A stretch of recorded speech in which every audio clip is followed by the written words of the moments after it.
Ladies and gentlemen, please direct your attention to the field as we have a very special annual ceremony recognizing our senior class. This year's senior class is quite large, as you can tell from the number of people on the sidelines and on the field. And at this time, we would like to recognize them individually, beginning with Peyton Adams. Peyton is the son of Jason and Mindy Allen.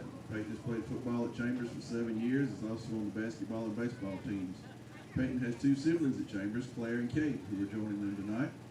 Peyton is a member of our Beta Club. He's been selected to the All-State football and basketball teams.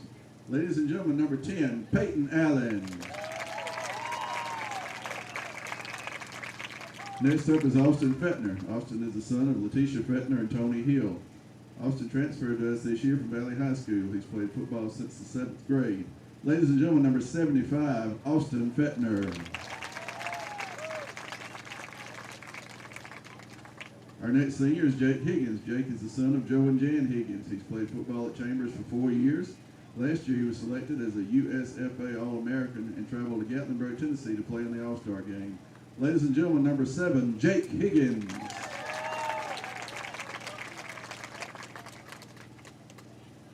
Next up is Joshua Holliday. Josh is the son of Dennis and Tabitha Holliday. He has deep Chambers roots, as his brother and sister also are alumni of Chambers Academy. Josh has played football at Chambers for 6 years. He's also played both basketball and baseball throughout his years here at CA. Ladies and gentlemen, number 5, senior Josh Holliday. Our next senior is Luke Keough. Luke is the son of Kevin and Tiffany Keough. Luke transferred last year to us from Dable. He's been a member of the football, basketball, and baseball teams. Luke has played football for many years, all the way back to his Pee Wee days. Ladies and gentlemen, number 50, Luke Keough. Next is senior cheerleader Abby Morgan. Abby is the daughter of Glenn and Tammy Morgan. She's also joined by her alumni sister Bailey Morgan Whaley. Abby's cheered at Chambers for 6 years. She also plays on our volleyball team. She's a 4-time UCA All-American, is the senior class president, SGA secretary, and co-editor of the yearbook. Abby was the class Hobie and Girl State representative, and she's also the reigning Miss Panacea. Ladies and gentlemen, senior cheerleader Miss Abby Morgan. Our next senior is Jacob Oliver. Jacob is the son of Steve and Ashley Oliver. Jacob's been at Chambers since kindergarten and was announced today as this year's Mr. CA. Jacob has a sister, Kelsey, who graduated a few years ago and is also joining them on the field tonight. He's played football and baseball at Chambers, as well as a member of the fishing team. Jacob has received the William Holliday Award as the SGA president this year and is senior class vice president. Last year, Jacob was selected and chosen as a USFA All-American and played in the All-Star game in Gatlinburg, Tennessee for that recognition. Ladies and gentlemen, number 63, senior Jacob Oliver. Our next senior cheerleader is Camden Oliver, daughter of Tamara and Bobby Reeves and Ken Oliver. Camden has cheered all 6 years of her high school career. She is the senior class secretary, is a Greater Valley Area Chamber of Commerce junior ambassador, and is editor of the annual staff. Camden is also on the Beta Club. Camden is a 3-time UCA All-American and won Miss Panacea in 2019. Ladies and gentlemen, Camden Oliver. Our next senior is Brandolyn Rombocus. Brandolyn is the daughter of Chris Rombocus and Michelle Humphreys and Kay Rombocus. Brandolyn's brother Brayton is also a CA graduate. She's cheered for 6 years at Chambers and was JV cheer captain her freshman year and this year's varsity captain as a senior. She was announced today as Miss CA for 2020-2021. Brandolyn also plays on the volleyball, basketball, and softball teams. She's the senior class treasurer, SGA vice president, and a Greater Valley Area Chamber of Commerce junior ambassador. She was selected as this year's football sweetheart. She's a 2-time UCA All-American. Ladies and gentlemen, Miss Brandolyn Rombocas. Next is Dean Sheffield. Dean is the son of Brandon and Nicole Sheffield. Dean's brother Brinson is an alumni of CA as well. Dean is going to be on the basketball team this year for the Rebels, and he's been on the football team since 7th grade. He's a member of the annual staff and Beta Club. Ladies and gentlemen, number 55, Dean Sheffield. Our next senior cheerleader is Alyssa Sarles. She's the daughter of Allison and Jonathan Mapp and the late Jody Sarles. Alyssa's been on the cheer squad for 6 years. She also plays on the volleyball team. and has played basketball. She's a member of the Beta Club. Ladies and gentlemen, senior cheerleader Alyssa Sorrells. Our next senior is Kendall Talbott. Kendall is the daughter of Jason and Ashley Talbott and Justin and Jennifer Graves.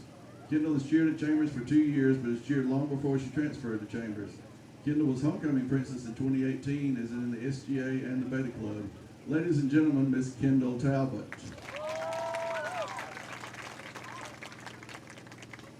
And last but not least is senior Kate Tarver. Kate is the son of Phil and Brooke Tarver. Kate has a brother Luke who attends Chambers and is joining them tonight. He's played football since the 7th grade. Kate is this year's cheerleader sweetheart. He's on the Beta Club and annual staff. Ladies and gentlemen, number 30, Kate Tarver. And please give one final round of applause for all of our seniors, your senior class of 2021.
Testing 1 2. Testing 1 2. 1 2. Test. All right, we got the thumbs up, Chester. Good evening, ladies and gentlemen. You're looking live at Talbott Field on the campus of Chambers Academy in Lafayette, Alabama, for a big game here tonight. A lot of folks thought when the Rebels slipped up last week down in Wetumpka and lost the game to Edgewood that all was lost. That is not the case. There is still everything is still on the table for Chambers Academy, but that will all start with a victory tonight. And that is a must-win situation now, where maybe a week ago it might not have been, but it is now. So with the homestanding Rebels having celebrated senior night, we'll take the field to host the Macon East Academy Knights. Macon East is presently undefeated in the region. They are 5-2. Chambers has the one loss in the region and is 6-1. Edgewood, the team that beat Chambers, lost to Macon East, so there's a possibility of a three-way tie atop the region if Chambers wins tonight, and we'll go into the math of the tiebreaker, but probably not right now. It's awfully complicated. And, Chester, I don't want to get a headache to start the game. So we are here tonight to broadcast the Rebels hosting the Knights. And I'm Calvin Milford. I'm here with my broadcast partner, Mr. Chester Carter. Thank you, Calvin. And it's a great night here in Lafayette on the campus of Chambers Academy here at Talbott Field for a football game between two great programs. The great fall weather, temperatures dropping into the upper 50s, and it just feels like some great football weather out here, and got a great crowd filtering in here. Everybody's waiting until about the last minute because it is getting chilly, and the teams are getting ready to come out with their captains and do the coin toss. Looks like the captains for Chambers will be the seniors. 8 senior ball players for the Rebels this year. And the ramifications of tonight's game are strictly all playoffs, and whether you travel or whether you stay at home, the region champ on each side of the state would be at home until such time that they would get to make a trip to Troy. That's been the case for the Rebels for the last 4 years, and certainly you'd like to keep it up because those home playoff games not only are convenient for travel purposes, but you make a good little money on the gate. And the loser of this game, depending on the point spread, would possibly have to travel the entire time. So it's an important game for a whole lot of reasons, not just the fact that you want to win all the games that you're asked to play, but you also got to win your region games, and this is a very important game. This is shaping up as a region championship de facto. The point spread does not favor Edgewood in either situation, a win or a loss by either team. So Edgewood is looking at either finishing second or third. Macon East can only finish first or second, and oddly enough, Chambers can only finish first or third. So go figure. Like I said, we got some complicated math that we'll talk about throughout the game. We won't do it all at once because we'd like for you to still be awake when the game starts. But we will talk about some interesting facts tonight. One fact that's interesting to me is this is the 50th football team for Chambers. It's the 25th football team for Macon East. Macon East Academy was formerly Macon Academy. Many of y'all that are my vintage remember Macon Academy down in Tuskegee. It was not able to sustain itself, and they relocated to a new campus in Cecil, Alabama, and established a new school.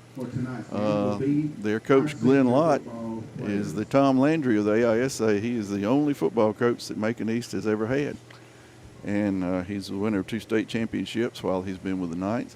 One of those was a win over Chambers Academy in the year 2000. That is the last time, Chester, that these two teams have squared off on the football field. It was in the 2000 2A AISA state championship down in Troy. Was the first state championship game played in Troy between the Rebels and the Knights. And, 20 years ago. 20 years ago. That's amazing. We played Edgewood last week, the first time in 17 years. This is the first time in 20 years that will take on Macon East.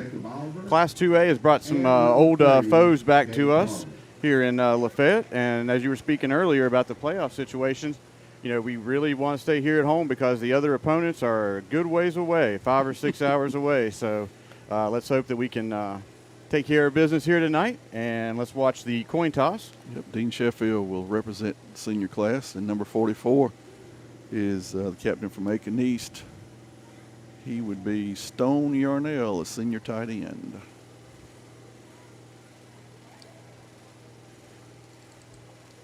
As they exchange the usual pleasantries at midfield, we remind you that The winner of the coin toss, of course, has the option to defer and choose to receive the ball in the second half.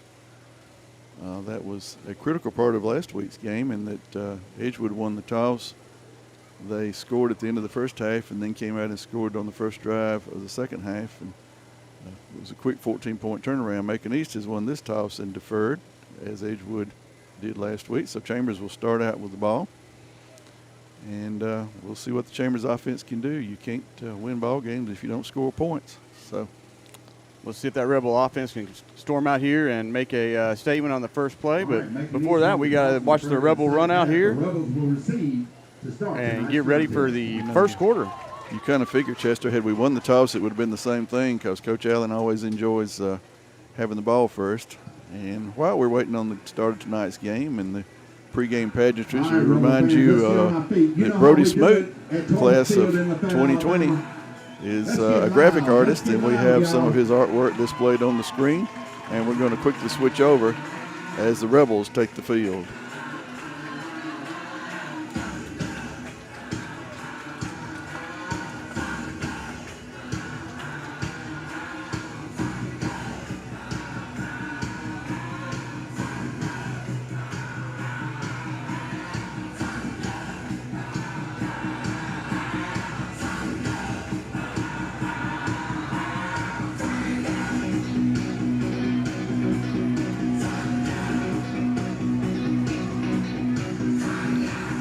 Knights come through on the north end.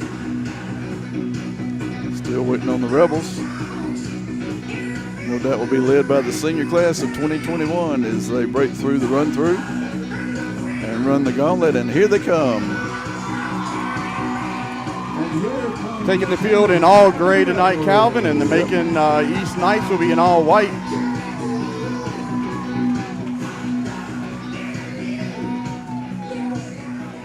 Still looking for the day when I can convince Coach Allen to use the gray jerseys and the blue pants.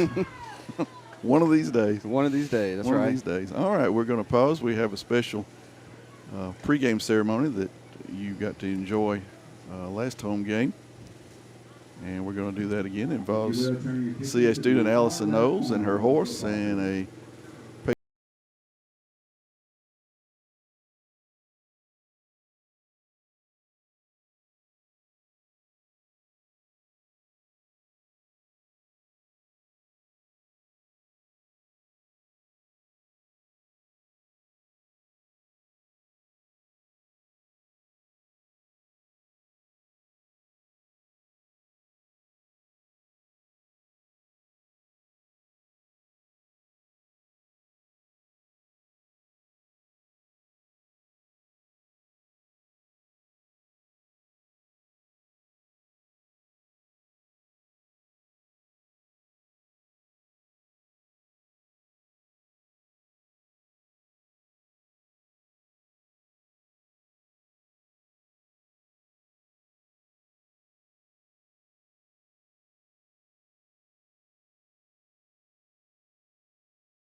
Now it's time for our pregame prayer. Brother Paul Hall. May we pray? Father, we do thank you for America tonight. Thank you for the flag. Thank you for what it represents. Pray, Father, for the leaders of this nation, and I pray, Father, for the struggle that's taking place in our nation today. And Father, you might have your way, and the truth might be made known, and that you might prevail. Pray, Father, tonight that you would be with these teams as they gather tonight for this football game. We thank you for the many blessings we enjoy as Americans, and this is just one of them. We thank you for the seniors that were recognized a little earlier tonight. We pray for your blessings upon their lives and upon their future. Pray, Heavenly Father, that you would bless these two schools tonight, Chambers Academy and Macon East Academy. We pray for the high ideals and the values to which they are committed, and we thank you for them. We pray for the faculty and administrations of both schools. We pray that they will be able to conclude a successful school year.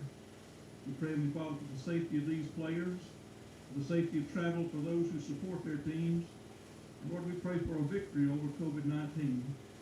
Pray tonight you would help each player to play at the highest level of which they're capable, to execute as they have been coached. And we pray that you give them the wisdom to make good choices in life. And we ask it in the name of Jesus, our Savior. Amen. And now for the singing of our national anthem by Miss Lorraine Jackson.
Well, Chester, that's the second time this year that we've begun a game like that.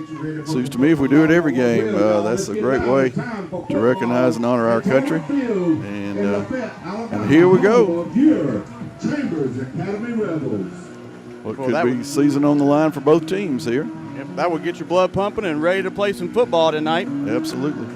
Some impact players this evening we'll be watching tonight be John White with Peyton Allen and Jordan Benbrook out of the backfield, and number 4, Carlos Carter, running back for Macon East. And don't forget Jeremy Spud Conway. That's right. One of our other receivers, and Josh Holliday, senior receiver.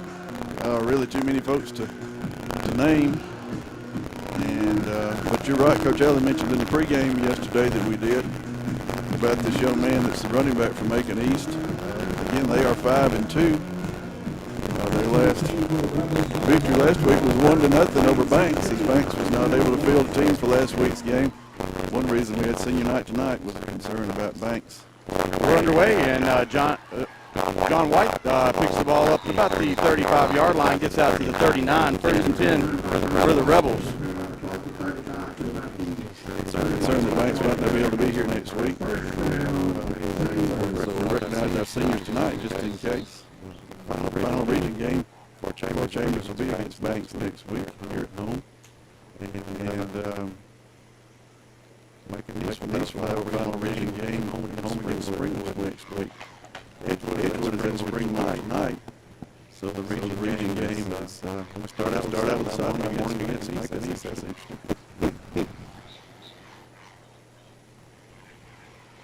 Somebody else got a little too close to the change room or something. A lot of energy out there. Peyton Allen brings the offense out and brings T.Y. Hilton.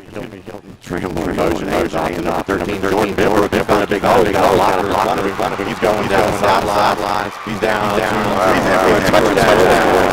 That's a great way to open the game. You better believe it. He's strong arm in every tackle. Every crowd. Puts a strong arm on the last person that he's catching.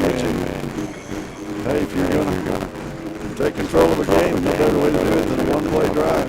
That's right. He was one of the impact players we were talking about there at the beginning. Looks like the Rebels will go for two. It has been typical protocol for the Rebel offense.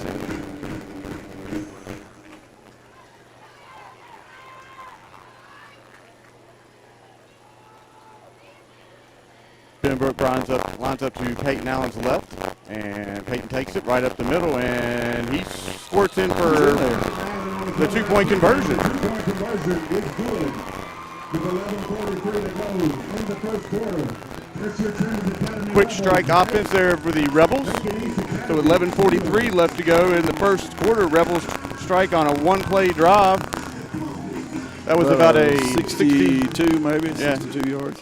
It's a great way to start out. So let's see if the Rebel defense made some adjustments this week after last week's performance down in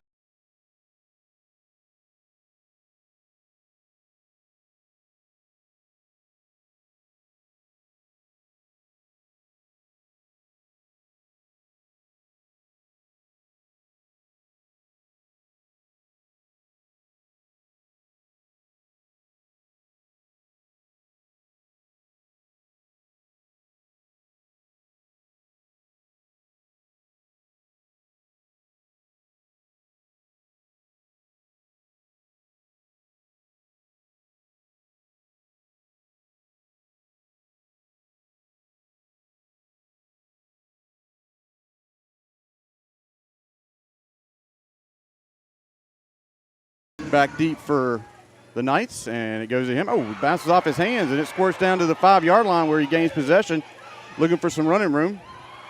And he's out to the 21-yard line. Yeah, sometimes the worst thing that can happen to you is for a return man to bobble a ball because for some reason they always seem to get a lot of yardage. Yeah. But they did bottle him up. 20 to about the 22-yard line. That was a nice kick by Wilmoth all the way down to the 10. And here come the Knights.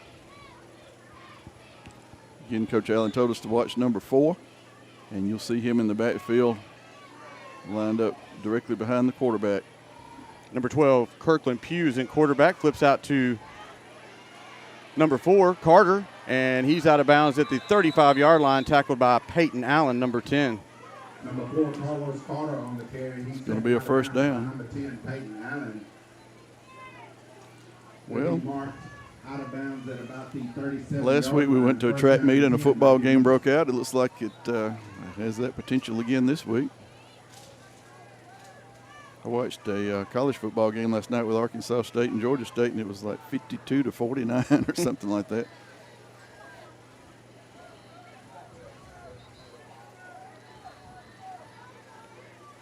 Pugh brings the offense to the line, and he rolls out to his right. He's looking downfield, and he's got good coverage downfield by the Rebels, and he makes something out of nothing. Yeah, it's about 3 yards on that out to the 40-yard line. Almost had him for a loss. Quarterback keeper goes for about 3 yards in on the tackle for the Rebels. Second down and 7 for the Knights. Hunter Knotts flushed him out of the pocket, couldn't quite get a hold of him, and the defensive line closed in on him.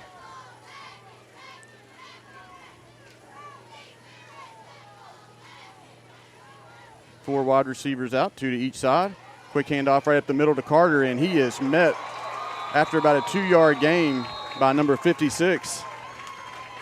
That is Hunter Knox. Number 4, Carlos Carter. He's met in the middle by number 55. And that was the Sheffield. Chester. That was the defensive adjustment that Coach Allen talked about. They had left that sort of open last week, thinking that Edgewood would not take advantage of it, and they were able to.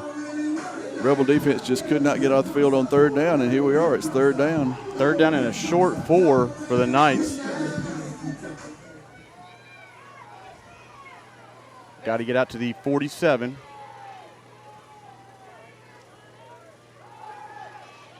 Quick slant and zipped it into number 44. That's Stone Yarnell. Pass is complete to number 44, Stone Yarnell. Moose says that's Yarnell. We don't know. We can ask. We have some coaches here in the box. We may ask them when they are less involved in the action. I don't want to interrupt a press box coach, even for the other team, to ask them how to pronounce the name.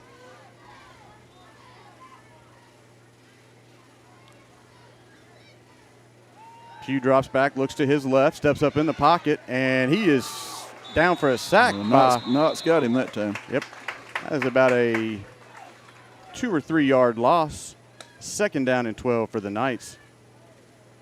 The Rebels are getting decent coverage downfield, Calvin. Yeah. Of course, I don't know.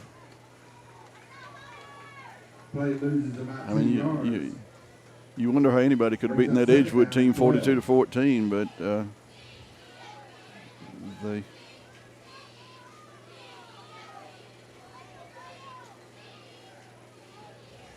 At some point in time, we've had some pretty good offensive games themselves. That didn't go anywhere. Nice work by the defensive line there, pushing the quarterback into the pursuit and cutting off the pitch. Now, here's the 3rd and 10. Here's where the difficulty began to arise last week, so we'll see what kind of adjustments the coaches have made. 3rd and 10 was a killer last week. I got to the point where I really would rather had 3rd and 2 than 3rd and 10. 3rd and 22 was not even. They got one of those. So. Yeah. Well, here we go. 3rd down and 10 for the Knights. Got some personnel shifts. Knox will stay in.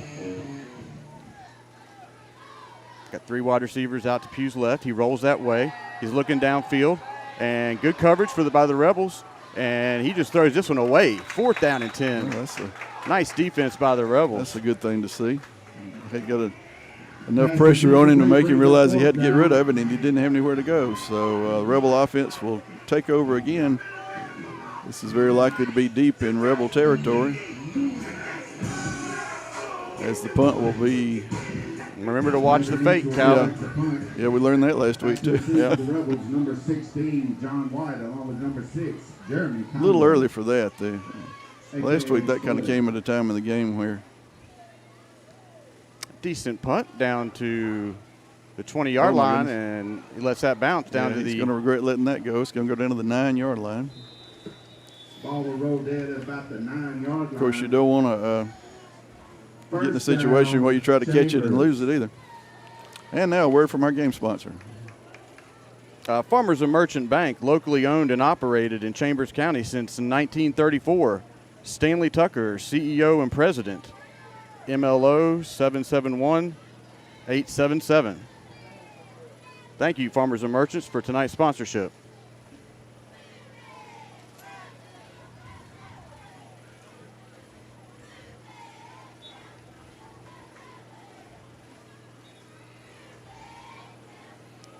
You ever think you'd see the day where a bank's routing number was more important than their phone number in an advertisement? Yeah.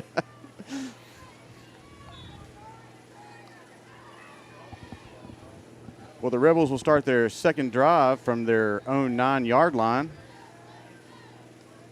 Empty backfield. Peyton rolls out to his right, and he's taking this one, and he's going to be out past the 20. He ducks his head and is out to the 27-yard line.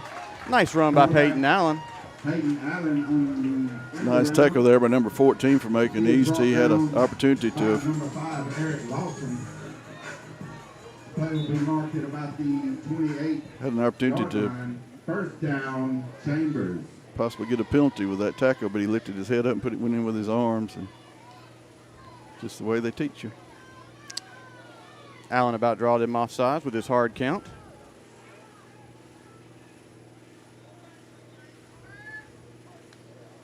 Like they're bringing the house. Flips it out to Benbrook on the right, and he dances down to about the 36-yard line. It's going to bring up second and short. Nice little flip out in the flats there by Allen to Benbrook. Yeah, kept him out there as a safety valve and used him. Line, picks up 7. Brings up second down and 3.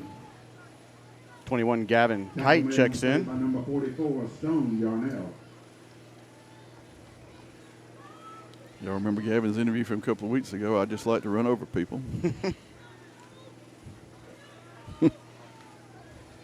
Peyton looks out to his left quickly, out to T.Y. T.Y.'s got some running room. He's going down the left side. He's got some speed. He's down to the 20, 10, 5. Touchdown, Rebels. Wow. That was a close one, but T.Y. put the burners on, and he took that to the house. Well, that was a nifty little, 1, 2, 3 play, 91-yard drive. Yep.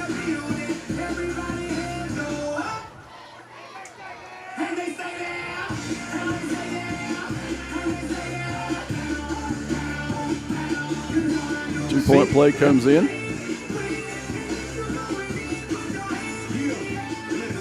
And Conway will come out.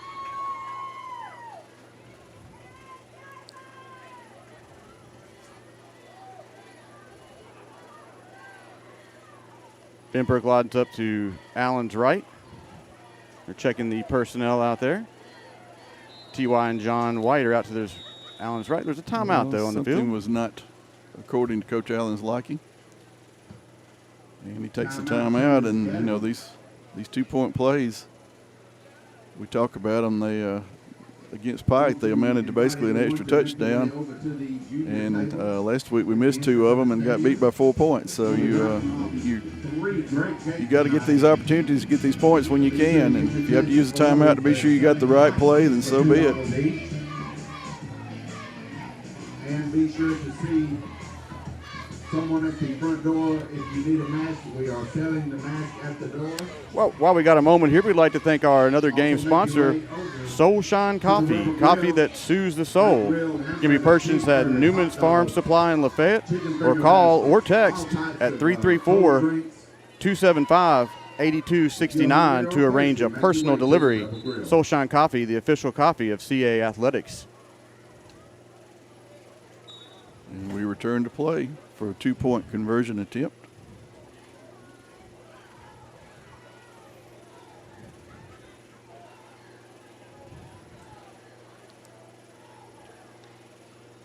Peyton rolls out to his right, and he's looking for Gavin. There we go. And he's in for 2 points. Nice call. That was worth the timeout. Yep. So with 6:39 left to go in the first quarter, Rebels are up 16-0 against Macon East Academy.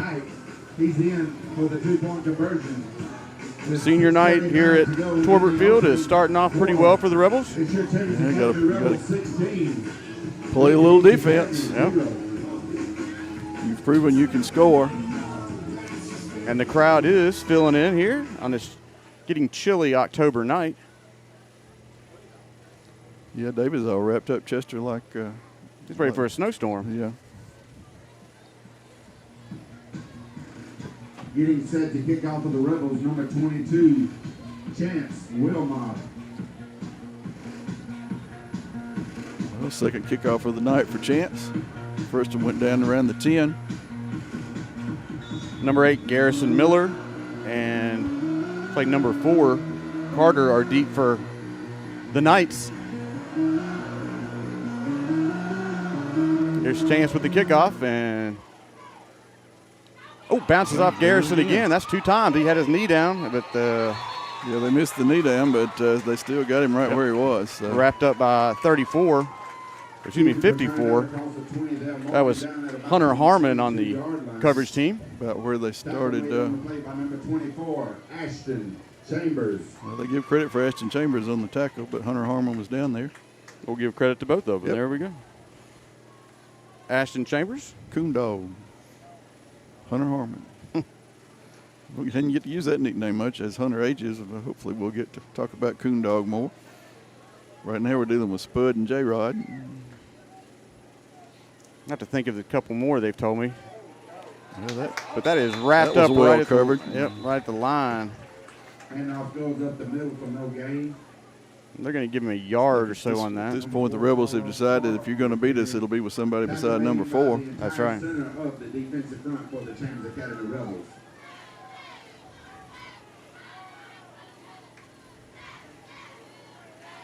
Got a chance to watch number 4 a couple weeks ago.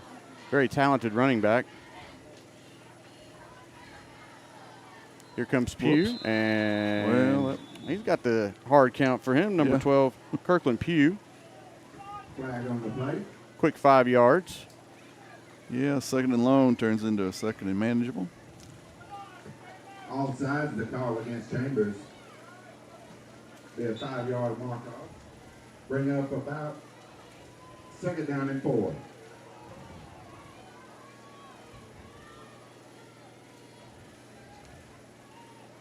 Pugh wrote Oh my goodness. that was close to being a backwards pass. It was also almost a pick 6. Yeah. Number 11, Jarquez Banks. I think if Jarquez, 11, Jarquez Banks. if it hadn't been such a shock to him, it might have been a little easier to yeah, catch. It's like, whoa, there's the ball. Hit him right in the hands. But great defense by Jarquez. That'll bring up 3rd down and 3rd down and a long 4 for the Knights.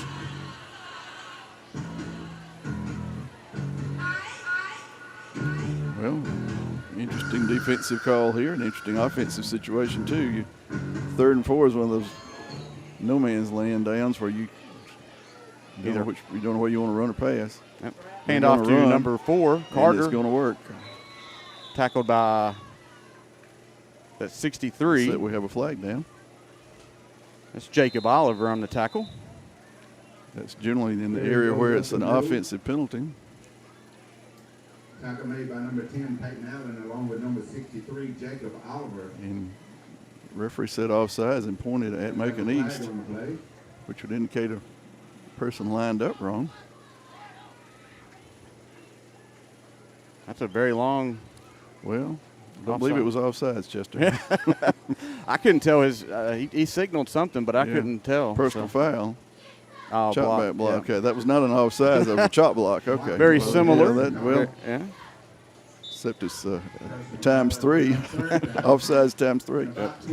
Well, now here's where you don't want to let something get crazy. Keep it in front of you, but know where the sticks are at. That's situation last week that kept getting out of hand. 3 wide receivers out to the left of Pugh. And he's going to tuck it and run, and he's bottled up right at the line. They were looking for that one, Chester. Yeah. Something they picked up on the film or something.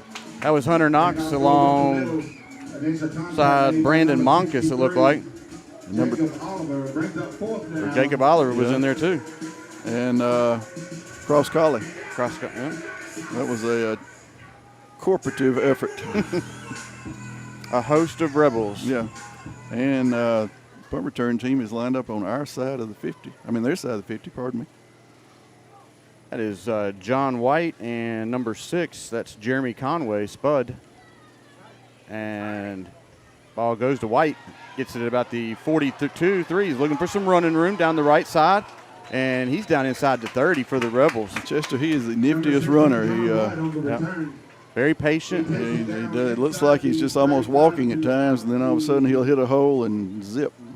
Yep, well, they're going to mark him down at the 31. Knee must have got down a little bit early, but great return by John White.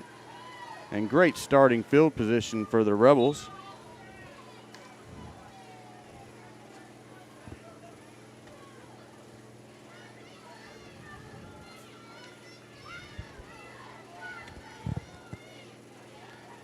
Peyton pumps, going deep, going over the top, and he's targeting John White, but just out of his reach. A little contact, but not enough to anger the official who was right on top of it. John White goes incomplete. Good coverage by Macon East. Coach Allen with enough confidence in his offense at this point to try a deep pass on 1st down. Figuring you got 3 plays to get 10 yards here. And that'll help open up the defense for the running game for the Rebels. When they know that they can take it over the top like that, they got to keep an eye out for it. This is a big opportunity for the Rebel offense, starting out on the 31. TY in motion. Peyton flips to him on the sweep. He finds a hole when he's getting out the left side. And he's going to drag the guy for the yeah. first down, I believe. First down for the Rebels.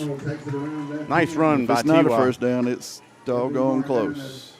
Just about the 20-yard line. Oh, we got a penalty flag back on the 37. That's not such a good thing.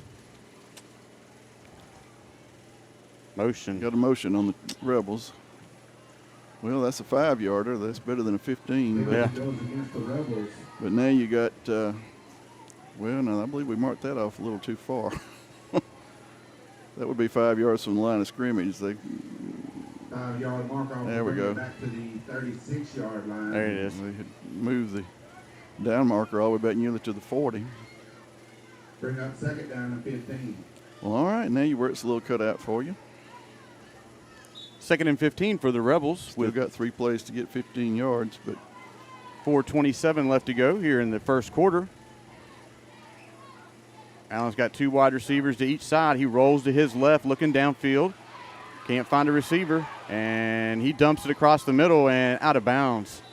that was a good play there by White, because there was a possibility that young man from Macon East could have intercepted that right at the end of the pass, and he knocked the ball and the defender out of bounds. So, and here we are now. We're at a crunch play. You would think that Chambers would not punt here if they did not make this, but let's just get the first down, and that way we ain't got to worry about it. Allen's pushing the offense, and that was close to Almost jumping. got that 5 yards back. Yep. Benbrook moves to Peyton's right. Peyton drops back, looking downfield. He's going right down the middle, and he Oh, my. overthrows. Yeah, I think Number Conway 6. either they ran the wrong route or threw the wrong route, because that was not very close to anybody. For number 6, So, Jeremy Conway. 1st and 10 at the 31 is turned into 4th and 15 at the 36. And you could do a little pooch kick here and try to pin them deep. Should it look like a good opportunity to go up by 3 scores, and may well May yet over, be, yeah. you know. They're going to send Peyton back to punt.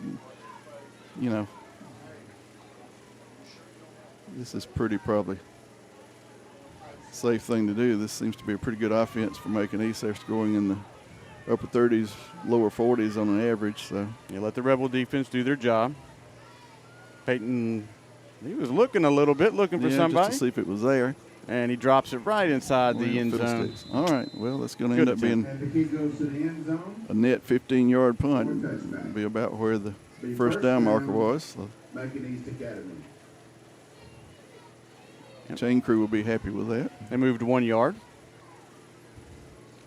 And while we got a break in the action here, we'd like to thank our game sponsor, Farmers and Merchant, locally owned and operated in Chambers County since 1934. Stanley Tucker, CEO and President, MLO 771877. Thank you, Farmers and Merchants, for sponsoring the game tonight.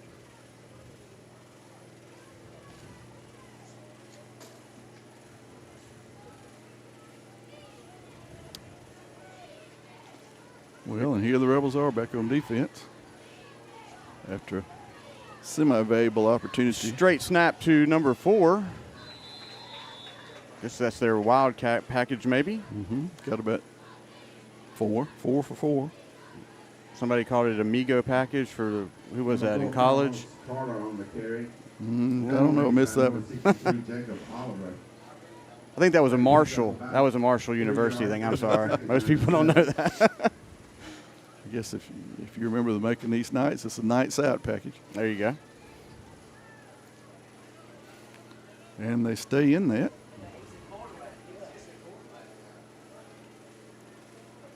Number 4, Carter on the direct snap, and he's out past the 30. It's going to get them a first down. Yep.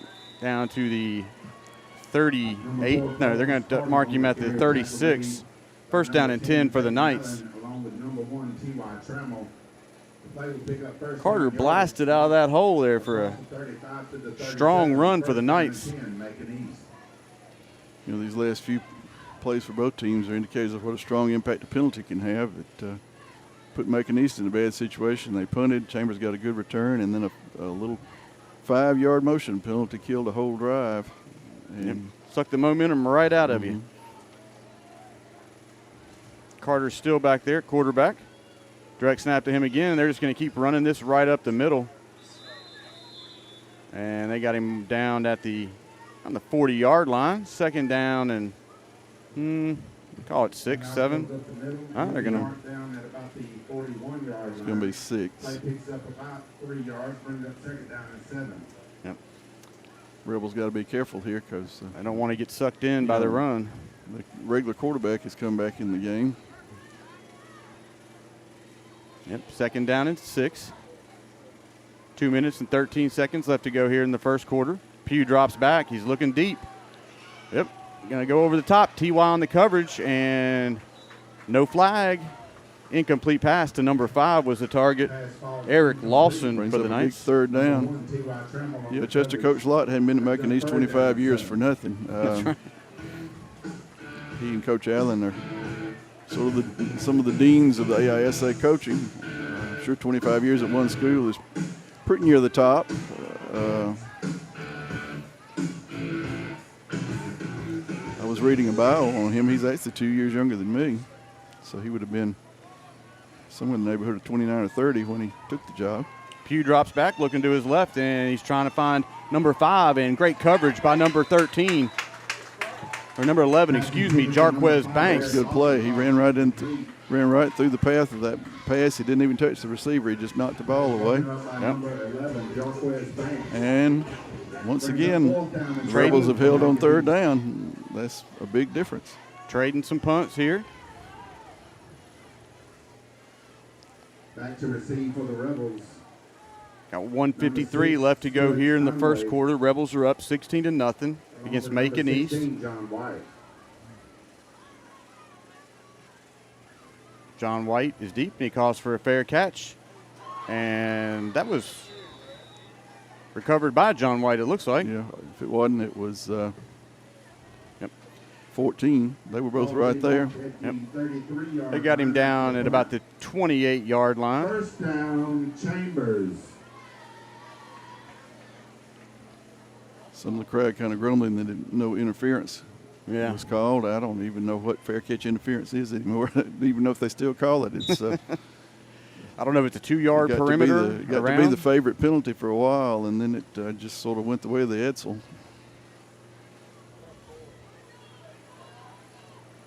TY lines up straight behind Peyton, and Peyton rolls out, flips it to TY to the right, and he's going to find some running room on that right. Nice move. There we go. He's down to the 50, and the 40 steps out of bounds maybe. No, they're going to call him down at the 20-yard line. 21, great run by TY. Keep in mind, Chester, He's down deep. what you and I thought was the sidelines, they've got a blue outline painted around that. Yeah, okay. And First down, Chambers. I don't think he did step out. That was a nifty move back there at about his own 35. Yeah, he made a good cut. The Rebels are back where they were a few minutes ago. Turned on the Jets. Holliday in motion. Quick handoff to Benbrook off the right side. Looking for a hole, finds it, cuts back. And he lunges forward. There's a flag on the play. Well, everybody saw something. To number 13, Jordan Benbrook, we have a flag on the play. A lot of the players are motioning for a face mask. Well, the guy that marks off penalties is facing us, meaning he's aiming to come back toward us. Conway's a little upset, so.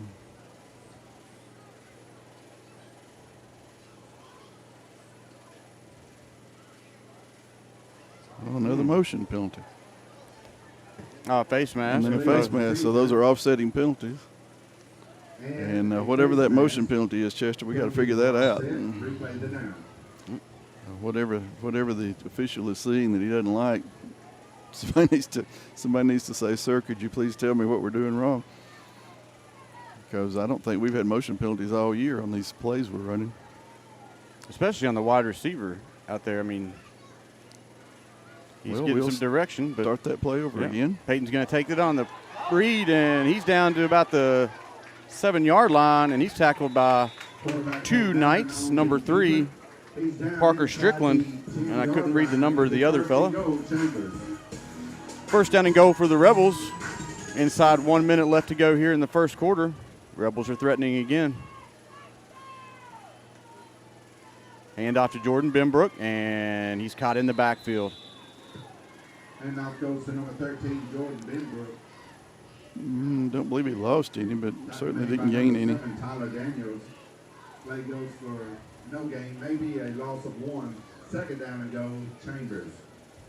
We will have to run a play because the play clock has less time than the game clock.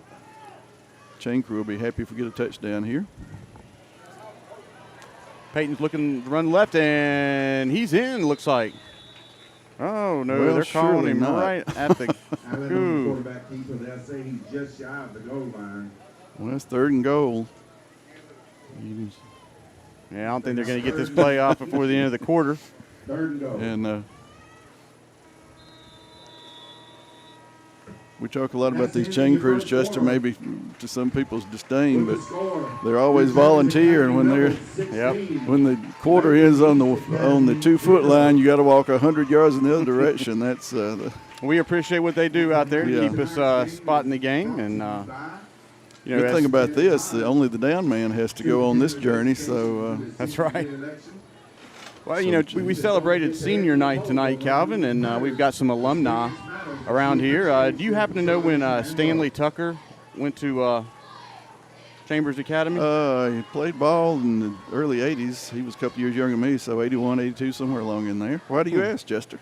I don't know. We think David found a picture of him playing ball back in the day. Yeah, that was old Stanley. It's up there on the screen right now. Great picture there. That had to have been in the 40s. Maybe it was the 1880s he was here instead of the 1980s. We appreciate Stanley Tucker down at Farmers and Merchants Bank.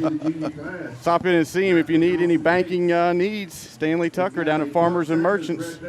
Thank y'all for sponsoring the game Well, tonight. if the official told the chain crew they had to move, I suppose if there were a turnover or a sack or something, then they'd need to be there. So. Yeah. Poor guys. Only $2. Well, second quarter will start with Chambers in good shape. Scoreboard says second, but it's 3rd and goal And like an inch. at the. If you look at the ball spot from this angle, he's inside the 1 yard line. Oh yeah, it's way inside the 1. I mean that's He's one of maybe those. a credit card away. Yeah, maybe Maybe 2. maybe it's credit cards laying flat, but you know, don't take it for granted. Nope. You got 2 plays, just squeeze the ball and get in the end zone.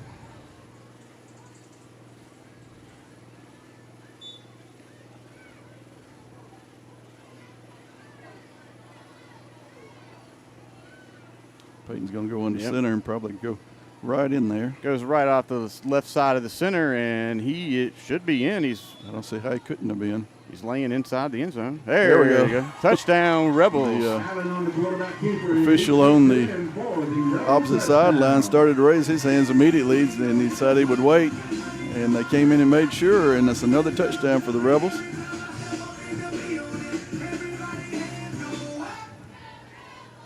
And they'll line up to go for 2.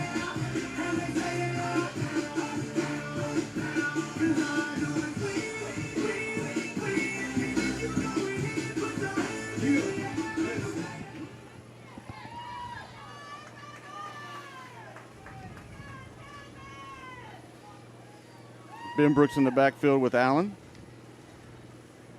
Hands off the left side, and He's gonna Jordan make it. slides right in there for a 2-point conversion. Well, all is well in Lafayette Town thus far.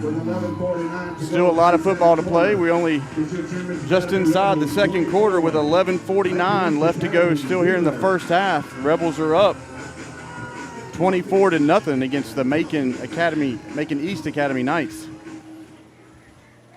Let's sort of start breaking down this tiebreaker scenario. Of course, by losing to Edgewood last week, who lost to Macon East, the Rebels' only hope for region championship is to create a 3-way tie.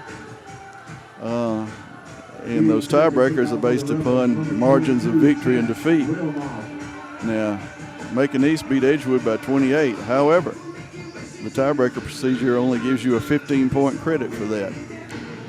So that means Macon East has a plus 15 in the tiebreaker at this point, and Edgewood would have a minus 15.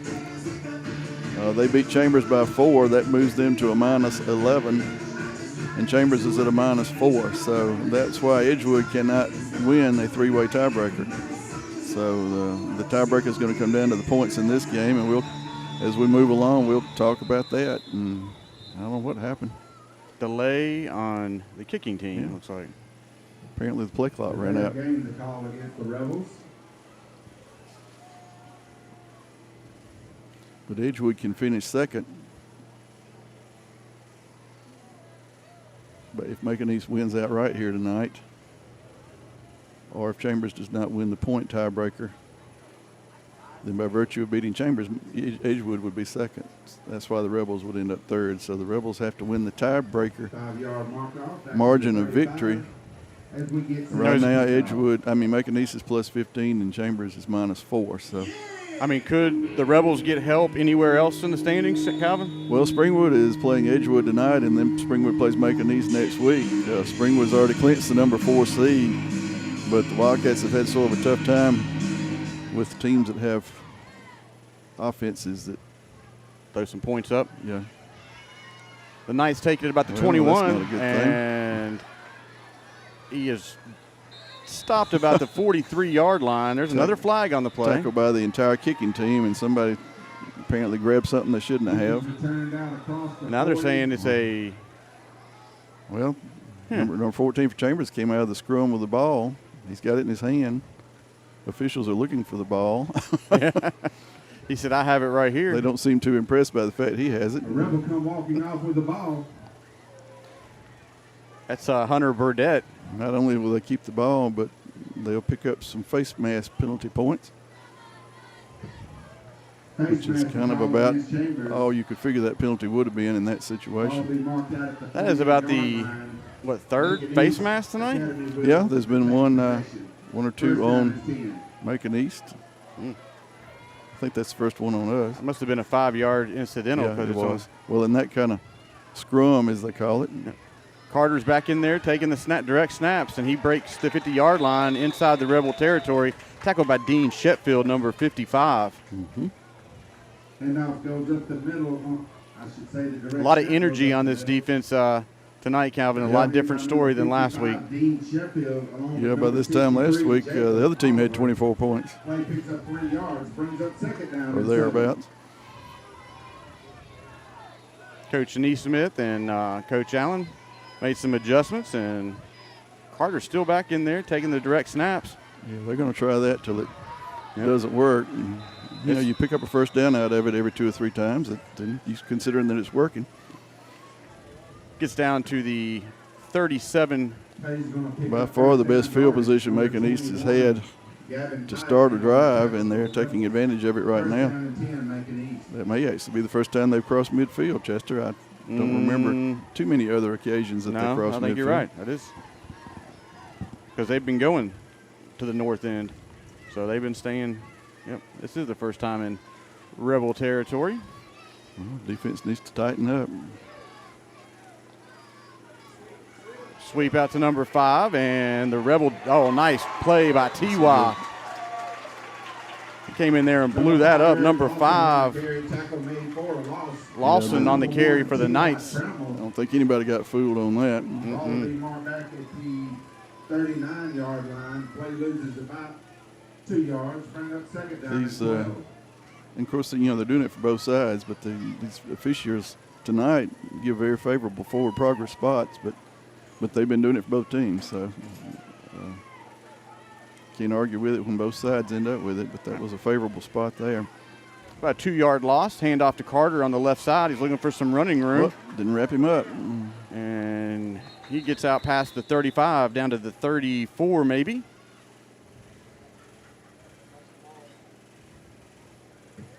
And it's third down. Play's going to pick up about 5 yards. Bring up third down and 8. That first tackle had him in the backfield, and he slipped that one. He's an elusive runner. He's got some good feet back there. Coach Allen was telling us yesterday he was a linebacker at Pike Road, which is a big, I don't know, at least a 6A, 5A, 6A school Yep. in that area, and he wanted to play offense, and so he transferred to Macon East. Keough on the pitch, and it's a fumble. That's going to be a fumble. And the ball is bouncing around. I think it went out of bounds. Yep, it did. Okay, went out of bounds at the 42. Well, that was unfortunate because they retained the ball. It's interesting fourth down decision. Rebels had the ball here. That was punted. That was a dangerous play. But momentarily recovered by Macon East, brings up fourth down. Like they're trotting on the punting I think team. they're going to punt that. They're in a situation there, Chester, where they've got to stay within a certain number of points, and they don't want to put the Rebel offense in. Macon East can actually afford to lose this game as long as they don't lose it bad. Got some personnel last-minute switches. They might want to be attentive here. So we got to delay a game, though? Well, the clock's back on 40, so I guess so. Yep. Delay a game called against Macon East. That doesn't really hurt. In fact, it might have even been helpful. A chess move on Coach Lott's part, because fourth down. You would love to down this punt inside the 10. White and Conway are back deep for the Rebels. And a nice punt down. Conway's going to let that roll inside the 10 down to the 8-yard line. Second time the punter for Macon East has pinned the Rebels inside their own 10-yard line. Last time we went 91 yards in 3 plays. Mm-hmm. Things have settled down a lot since then. You would think that a nice sustained drive here would be what you'd like to have. Of course, one play 92-yarders, not bad either.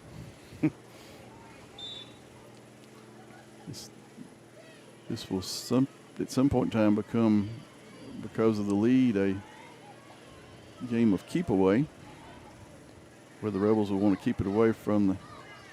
Peyton's finding a hole on the left side of that line. He's out past the 20, and he stiff arms the would-be tackler, and he's out of bounds. I have a clue what that penalty is.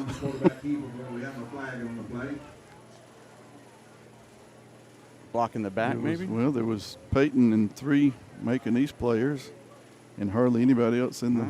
Calling a holding on the Rebels. Well, that will probably still be close to first down. Illegal block from the spot of the foul. Yep, still going to be a first down. He gained about 21, so. Holding actually the call. But the play still results in a first down, Chambers. And folks at home, that's a lot different than the college game. So they are doing it correctly.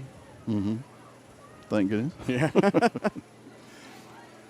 Don't lose that first down.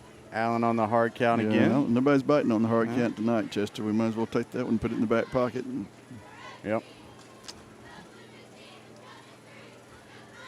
Peyton's got this one all the way, and he dives forward for about a 3-yard gain, maybe. Allen on the quarterback keeper out to about the 24-yard line.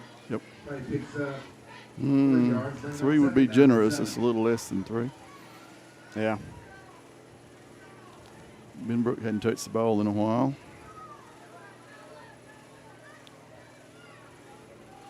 He's got his favorite blocker, Gavin, out there in front of him. Oh, that was Yeah, they blew that play up almost. They almost took it to the That house. was almost a severe error in favor of Macon East. And it's 3rd and 7, so. With 7:55 left to go here in the first half. So you dig down in your playbook for those 7-yard plays.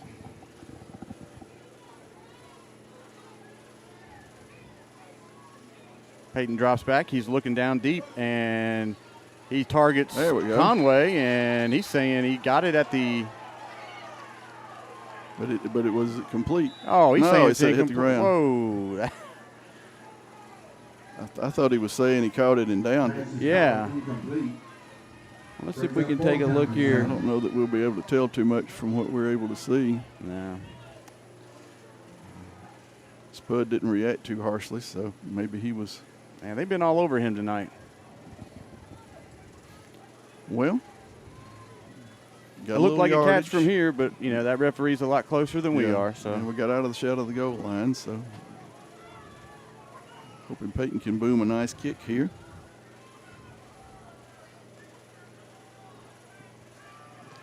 the Australian-looking punt and takes a nice rebel That's a bounce. good roll. And Benbrook downs it at about the 40-yard line. About a 40-yard kick. Well, we got a moment here. We'd like to thank Brody Smoot for our graphic design here this evening. And if you want to reach out to him for any of your athletic graphic design needs, give him a call at 706-415-6659. Thank you, Brody, for taking care of us with these graphic designs. They look real good. Absolutely.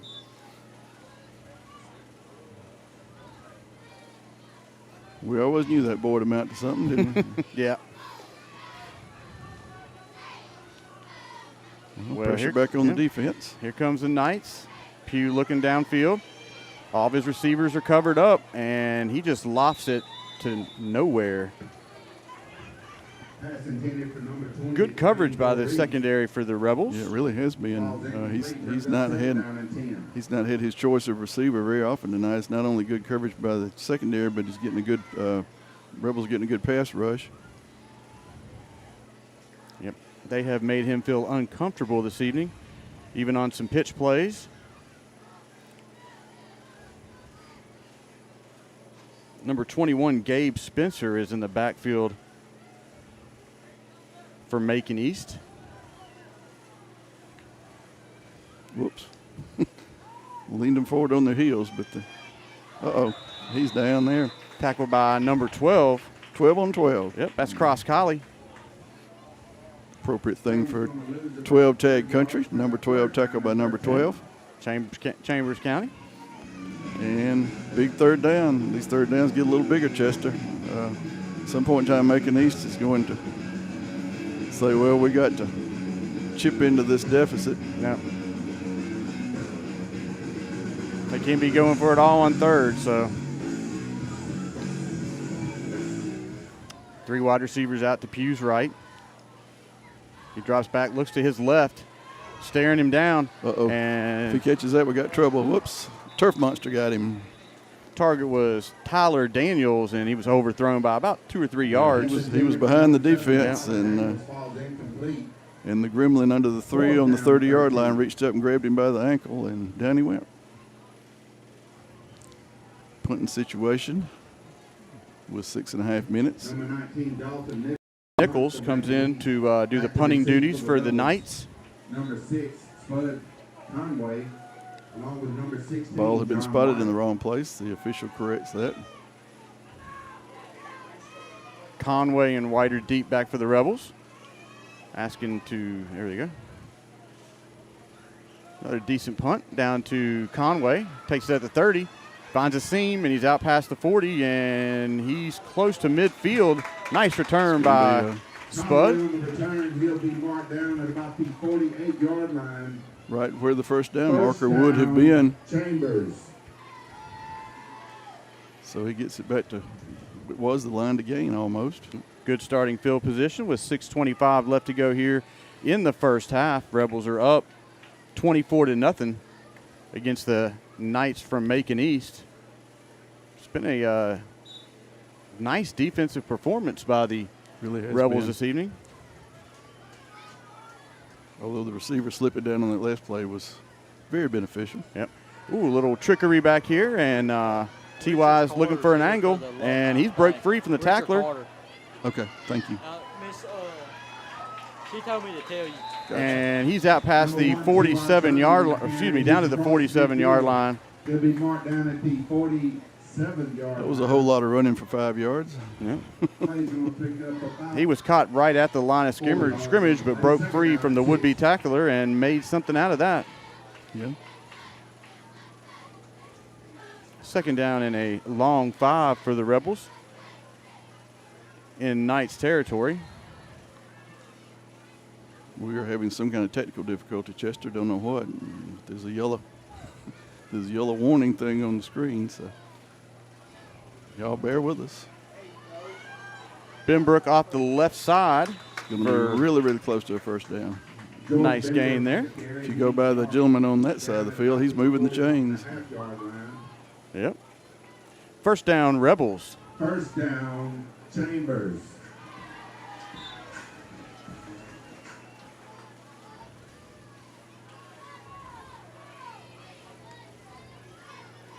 Peyton on the keeper. He's got a nice hole to run through. Yep. Offensive line He's really down to about the cleared him out. 31-yard line. Peyton Allen on the quarterback keeper. He'll be marked down at the 31-yard line. If you can hear us, we're trying to work on what's going on. If you can't hear us, we'll tell you what's going on when you can hear us.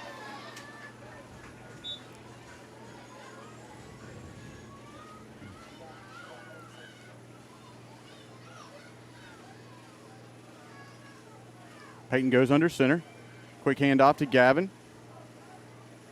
And takes a whole host of Knights to bring him down. It's a nice gain.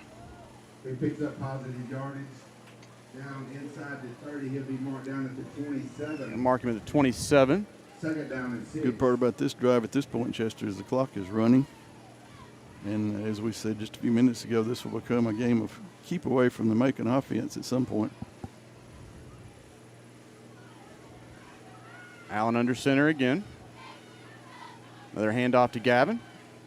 And he's down to about the 25-yard line. Well, they're going to mark him at the 26, excuse me.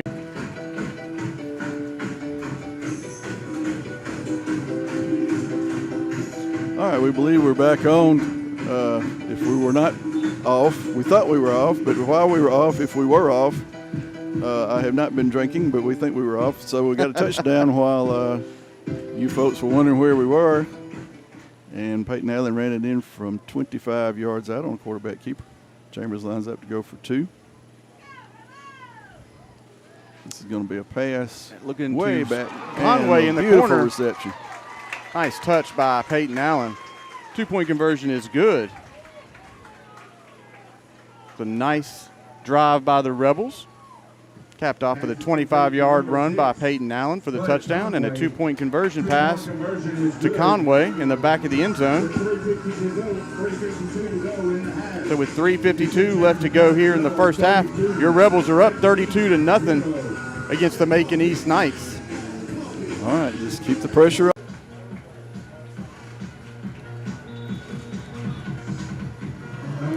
All three of the teams vying for the playoff home field advantage have games in the region next week. Chambers plays Banks. Macon East plays Springwood. And I take that back, Edgewood may be finished, but that's kind of where we are and what we got to do. Macon brings it out Kick past. comes back to the 40. It's a little bit of extracurricular activity. And you can only hope that's offsetting. I don't know. Yeah. I don't know who did what to whom. It was That's oftentimes the best way to handle that when it looks like it's 6 of one, half a dozen of the other. And here come the Knights on offense. 1st and 10.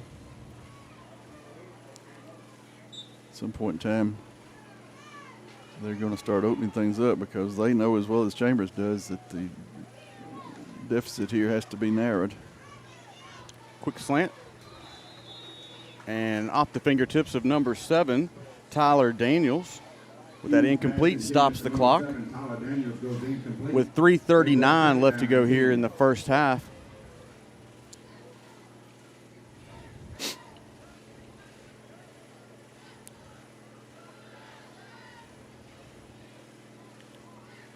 The play clock is winding down as the Knights bring the play on the field.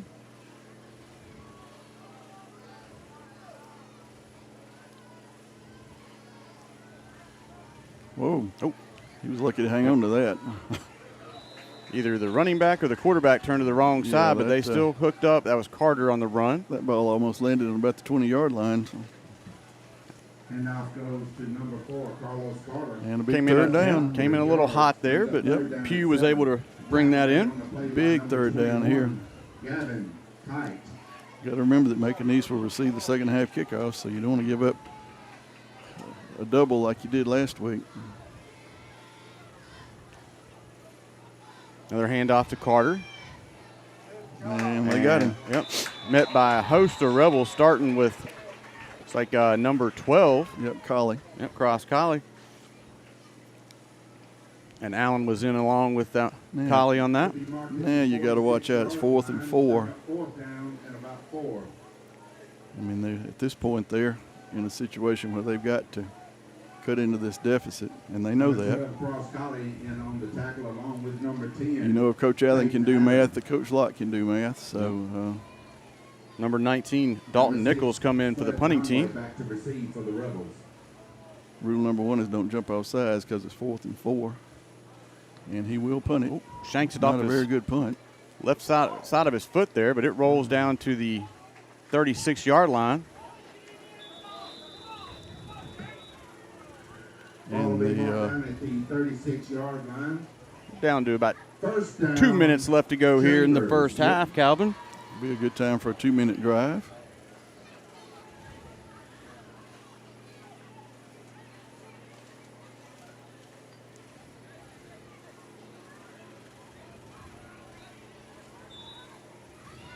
Rebel offense playing with a lot of confidence right now, particularly the line.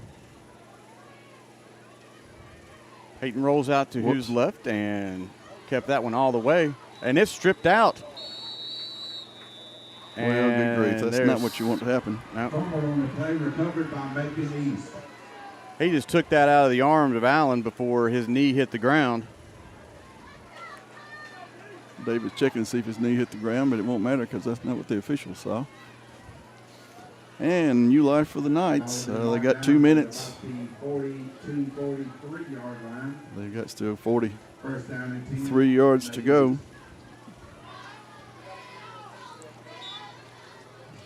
I believe each team has 2 timeouts left.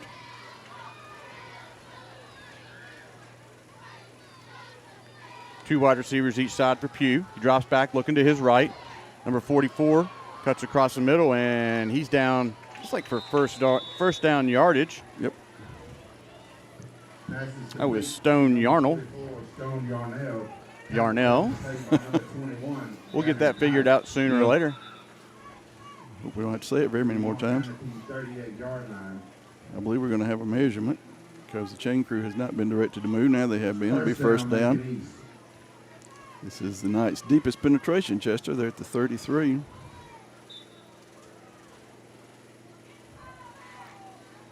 Clock is rolling once the chains were set. Oh, Whoop. tipped at the line by a Oh, cross my. collie. Nice hands. He broke up 2 or 3 last week at the line. Yep. If he can jump like that, we hope he plays basketball Number this year. 12, Cross Yeah, if you Collie. can't get in the backfield, jump up and put your hands up.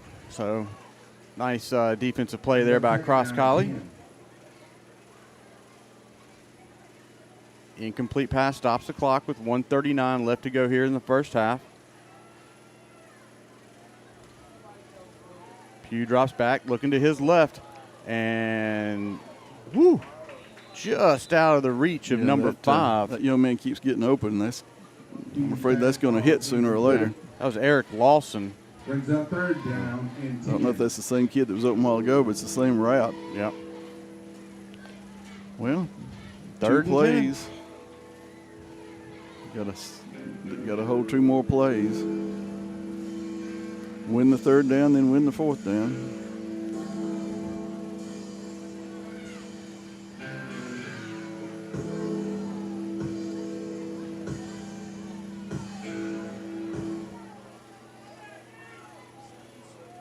Three wide receivers out to the right for Pugh. He drops back, looks that way, looking for a receiver, and it's picked off. There we go. Nice defensive play by number 8, Hayden Hurst. He's intercepted by number 8. That was a great job. We got a flag on the play. Let's check this. Well, now, I don't know what that could be because that looked like it came down completely after the Roughing the passer. Ooh. Wow. Roughing the pass of the call against Chambers. I did not see Now, that, Calvin. Will that take the interception away, or will it? I guess it will because they've come back to the line of scrimmage. Yeah. I did not even look back that way, Calvin. I was No. looking downfield. That's why they keep a ref in the backfield, I guess. And that's a big penalty. That's going to put it on the 18-yard line. That negates great defensive Yeah, play it by was a- Hurst. 15-yard personal foul brings up first down and 10. New life, first and 10. That's what we got to start watching now. You don't want them getting new life. Pew pumps and got crossed up with his receiver. Number 1, Trammell on the coverage. Pass is incomplete, brings up second down and 10.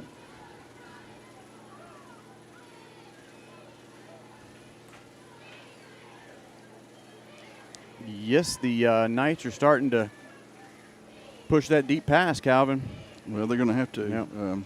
They can't rely on their running game. It's not going anywhere. Even if they get 1 out of 5 of them and it does something, they've got to. When we start back with third quarter, we'll start talking about Pew drops back looking to his left. scoring strategies. Yep, and we got another flag I out think there. they roughed him again. Got 2 flags out there. Pass is incomplete. We have 2 flags down on the play. Thought there was an interception down there, but I guess he didn't catch it. I don't think this is going to go well either way. Of course, only 1 penalty will be assessed. But they are really protecting the quarterback.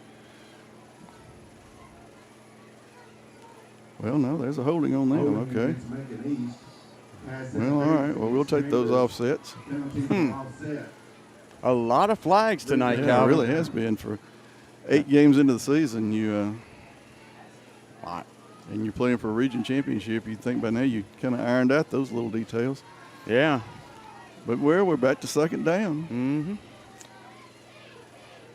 1:09 left to go here in the first half. Pew keeps it, and That's going to make them have to use a timeout. he's wrapped up with about a 2-yard gain, maybe. Clock's rolling. We're under 1 minute. Quarterback keeper. Well, I guess they figure if they're going to score, they got time. They did not use the timeout. Holliday. Play clock's down to 25 seconds. It's 3rd and 8.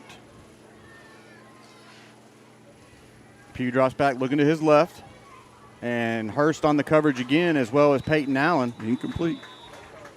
Incomplete pass stops the clock with 34 seconds left to go. Fourth down. Scott, where now you look around on the field, be sure there's not any laundry laying around. I know. Everybody's turning around. Look at them and your mama and them. It's like about 4th and 8 maybe. Carter's in the backfield alongside Pew. He rolls to his right, looking downfield, and he is slipped up there, and number 30 is going to get that tackle for the Rebels. That's Keough Tarver, senior. The ball will go over on downs. First Nice down, defensive play by Chambers. Keough Tarver Yep. here on senior night.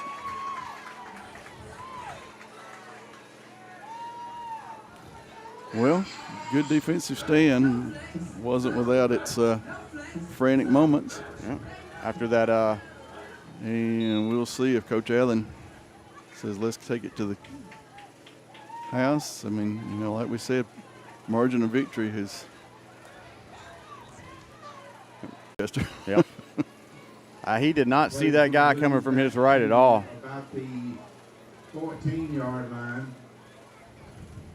That would have been a disastrous place to fumble. Let's go to the half and be happy. Yep. Well, they're going to do that. All right, I'm going to go down for the Rebel reunion, Chester. We'll come back All right. after halftime. We'll talk about how we got to, how many points we got to win by. All right. Well, we'll see you at the beginning of the second half, Calvin. Okie doke. And that's going to bring you a half. And while we got a second here, we'd like to thank our game sponsor, Farmers and Merchant Bank, locally owned and operated in Chambers County since 1934. Stanley Tucker, CEO and President, MLO 771877. Thank you for sponsoring tonight's game. By Dr. Kelly Hodge, who is Superintendent of Education, who is seeking re-election. She reminds everyone. Well, thank you guys for joining us here in the first half. We're going to let you watch the cheerleaders and the halftime festivities for the Rebel reunion. So we'll be back with you here about 5 minutes before kickoff. Kelly Hodge, Dr. Kelly Hodge, Superintendent of Education.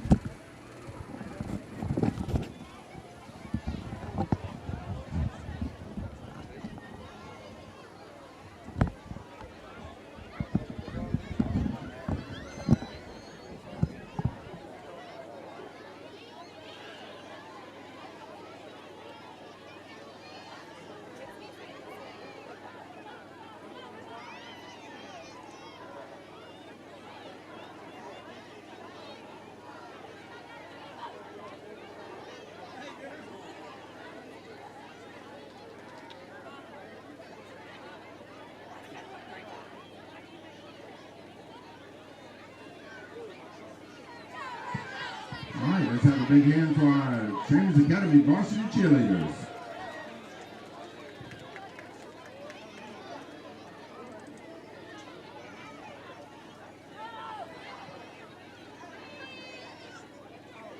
All right.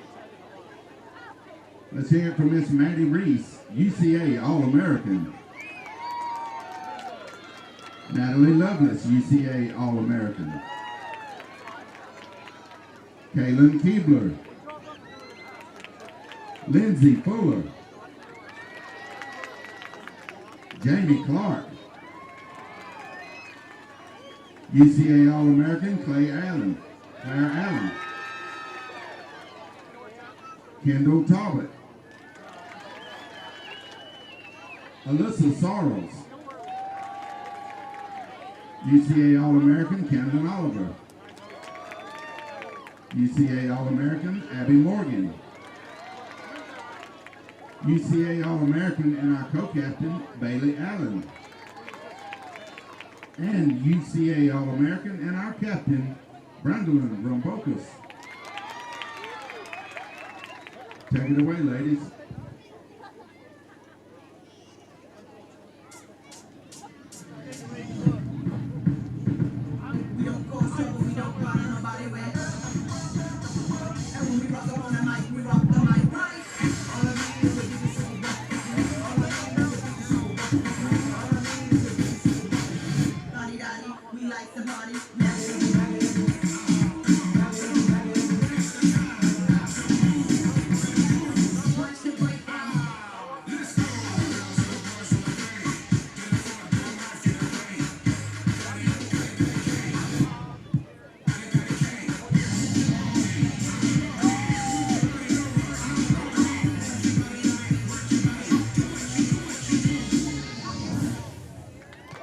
Great job, girls. Let's hear it for our Chambers Academy varsity cheerleaders. Now taking the field, our Rebelettes. Let's give them a big round of applause. They've done a great job all year.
Let's hear it for our Rebelettes.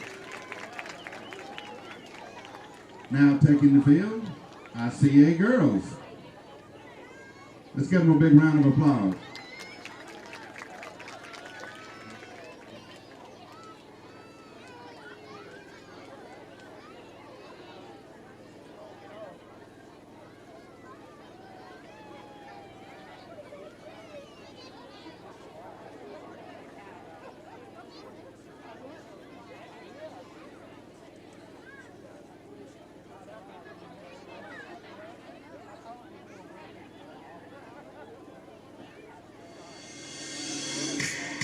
You better run.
right, let's have a big round of applause for our CA girls. They're coached by Miss Melissa Milford and Miss Allie Brushwood, and our varsity cheerleaders are coached by Miss Emily Milford.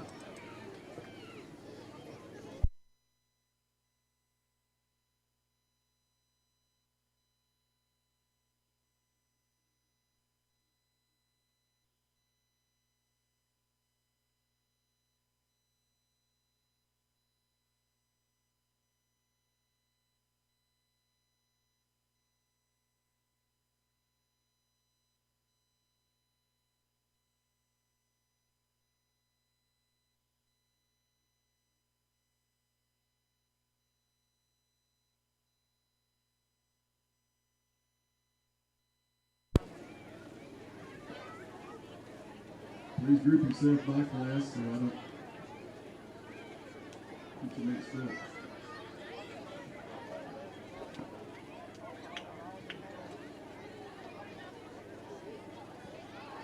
She said put one class in one place in the other place. I think we're good. All right, let's talk about the class of 1990. They are back with us tonight, celebrating 30 years of being a Chambers Rebel graduate. And they are Mr. Brandon Shepard,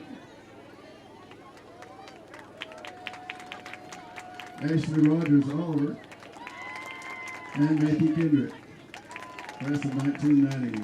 And the class of 1985, Chambers County Chief Deputy Richard Carter, Lee Harmon Richardson, and Tony Lovelace. Celebrating 35 years, class of 85 and class of 90. We're glad to have you back with us tonight. And if you'll see Miss Taftey, she'll make a class picture for you. Next week we'll have the classes of 80, 75, and 1970 celebrating their 50th anniversary. Our first class will be recognized next week for the 50th anniversary of their graduation.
All right, ladies and gentlemen, we're back with you. It's been a great first half for the Chambers Academy Rebels. Could hardly have gone any better. The Rebels scored 4 times, and out of, I think, 6 possessions that they had.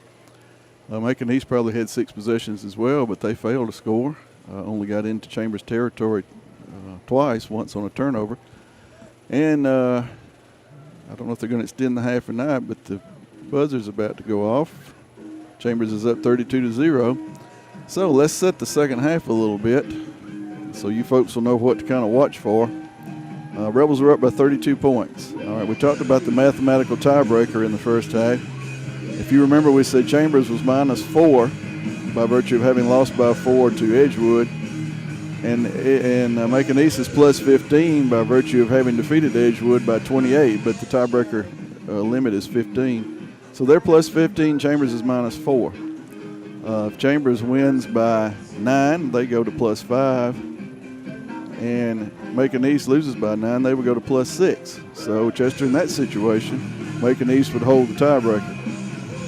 If Chambers wins by 10, then they would go to +6, and Macon East would fall to +5. So the way that basically Chambers has to win by 10 points. Wow. So as long as we don't lose this second half by 22 points, which is we'll keep it in front of us. Entirely possible. You got to keep the margin at 10 or more. Well, while we got a second here before the second half starts, we'd like to thank our game sponsor, Farmers and Merchants Bank, locally owned and operated in Chambers County since 1934. Stanley Tucker, CEO and President, MLO 771877. Before we get back into talking about the playoffs and everything, Kevin, I want to apologize at the end of the first half there. We had a little technical difficulty. Dave was ramming too much data through the server, we found out, and it was dropping the signal. But some quick work by him has gotten everything set back up. But we appreciate everybody hanging on through that. We didn't really recognize it and look down at the information platform there. Yeah, we had a yellow light come on, and apparently we were completely off. So, yeah, but while we were off, we did score a touchdown. So again, it's 32-0, and the Rebels must win by 10 or more. So that's where we are in the second half. You don't know whether you change your strategy to more of a running offense to run clock or not. A lot of that's going to depend on what happens on this first drive. As Macon East won the toss and they elected to defer, they will receive. Short kick to 14. And he's out to 43. Macon East receives the kick, returns the ball out across the 40. Whether that was by design or whether Chance didn't just get into that kick completely. He's been kicking down around the 10. But for whatever reason, the Knights will start this drive down by 32, which means they have to win the second half by 23 in order to clinch the area championship. Now, what I mean by that is they would have to get within 9 points of the Rebels, so they'd have to outscore the Rebels by 23 points.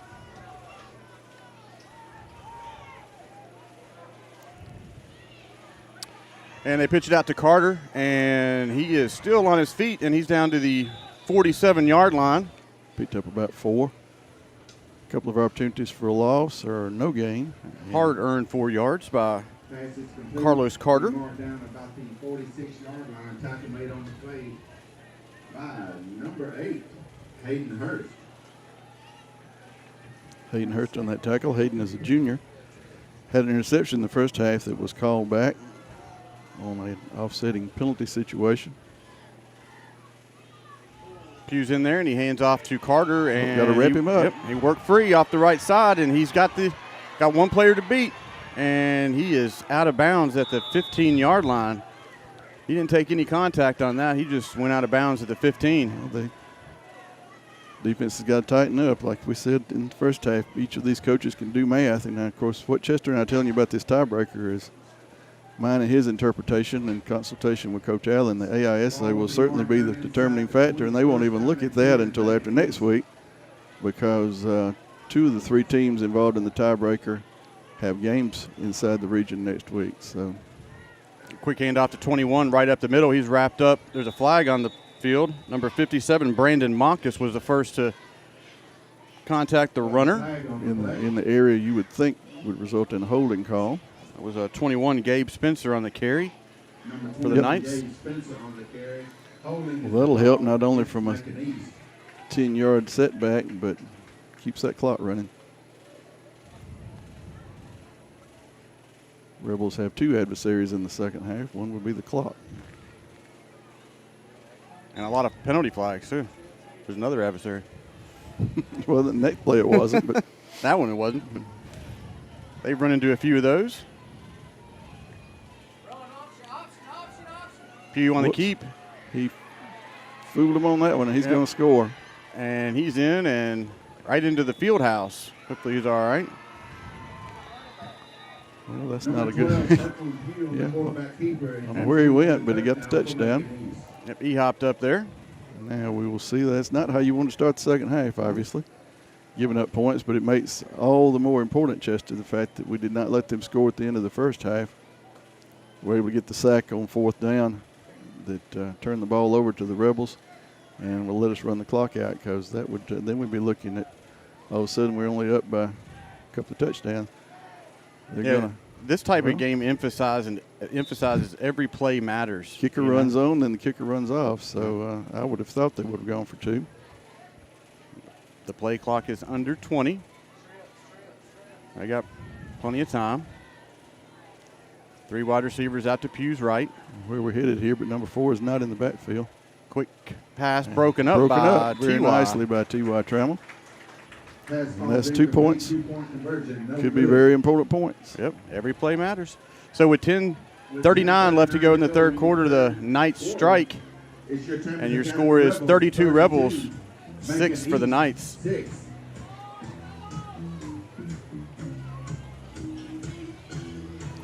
Well, we'll see how conservative Coach Allen wants to get with the offense here. You would think probably they're going to run a regular type offense as long as it's working, because they scored 4 times. Yeah, I would not get away from what they were doing in the first, and no reason to, as long as you're scoring, because you put up points when they put up points, and I guess you might be a little wary of an onside kick here, a little early for that maybe. Don't think you'll see them kick it all the way down to White. Squibb down to White, picks it up at the 22. He's got some running room, and he's still working his way, and he is corralled at the 33-yard line. Return made by number 16, John White. He'll be marked down just across the 30-yard line. Still a lot of time to go in the game, Calvin. 22 and a half minutes. Yeah. Rebel offense sputtered a little bit toward the end of the first half. They were kind of bottled up in some bad field positions. We're still moving the ball quite well, but had a turnover and then sort of a blindside sack that almost resulted in another turnover. But this is a fresh set of downs. You know what you got to do. Peyton's on the keeper. Takes it right up the middle, and he may get a yard out of that play. Picks up about maybe a yard. Brings up 2nd down and 9. Every possession at this point would take about 3 minutes off the clock if you kept it on the ground, even if you don't make a first down.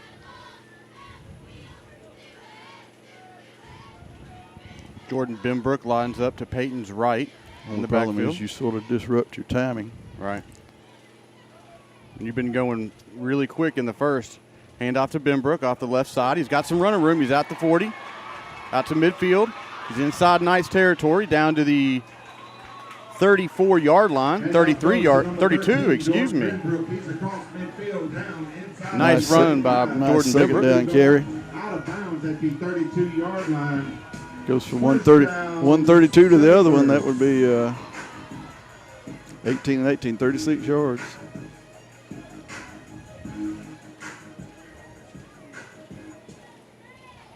Must have got out of bounds. Clock's not running. Yeah, he stepped out. Another handoff to Benbrook on the right side this time. And they stopped him at the 29-yard line. He's going to pick up 3. Yep. 13, Jordan Benbrook. And the clock is still running. Clock will go under 9 minutes. Play picks up about 3 yards. Brings up 2nd down and 7. Chambers.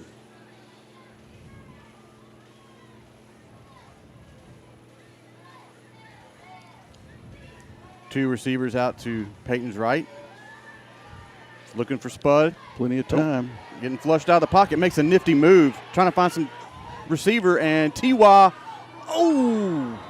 That 2 of them kind of ran together. Otherwise, it might have been a pretty nifty play. Allen did a great job buying some time. Pass is incomplete. But just couldn't hook up with his receiver deep in the end zone. Offensive line did well. No holding penalty and then Brings up no receivers downfield. That's 2 things you kind of worry about on a busted play like that. 3rd and 7. That did stop the clock. A little under 9 minutes. Interesting situation for the Rebel offense.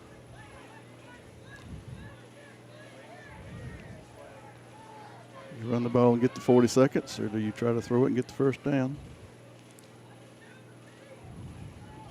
The Knights are making a lot of adjustments out there. Peyton looks over the sideline. You just want to get something out of this if you can. And Coach Allen takes the time out. He is completely unhappy with the way things were going out there. Timeout, Chambers. Well, you know, something, Calvin, you know, when you're in town and, you know, you're looking around, you want to find somebody to help you out, you know, you always look for a guy like this guy here popping up on the screen.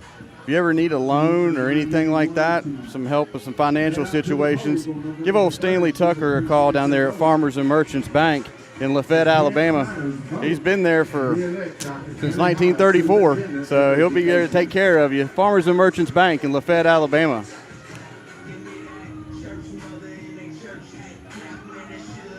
Nice picture of Stanley there. He's a pillar in the community. That's what you like to look across the desk at Farmers and Merchants and see. Yep. That and a stack of cash. Oh, I wasn't talking about Stanley. Oh. I was talking about Benjamin and Andrew. There you go. 3rd down and 7, Chambers. Even Alexander is not a bad. I'll take any of them. Sweep to T.Y. Oh, and that even fooled me. Yep. He's down to the 19. That's going to get him a first down. That's enough for a first down for the Rebels. T.Y. Yep. Trammell around left end. He'll have first down yardage. T.Y. has had a nice evening tonight. Yeah, he has. Defensively and offensively. Some of the misdirection plays that the offense is running have been worked extremely well. That's not going to go too far. Yep. But Benbrook fights for a little bit, and he's down to the 15. He made something out of that, too. Yeah, that was really, really, really, really, really close to a 5-yard face pass penalty. Play picks up about 2 yards, brings up 2nd down and 8. I don't fault the official for not calling it. I don't know that he really actually ever did touch the face mask, but he sure got close. 2nd and 8, and that clock is running now, so that'll get us down to 8 minutes, 20 minutes in the game.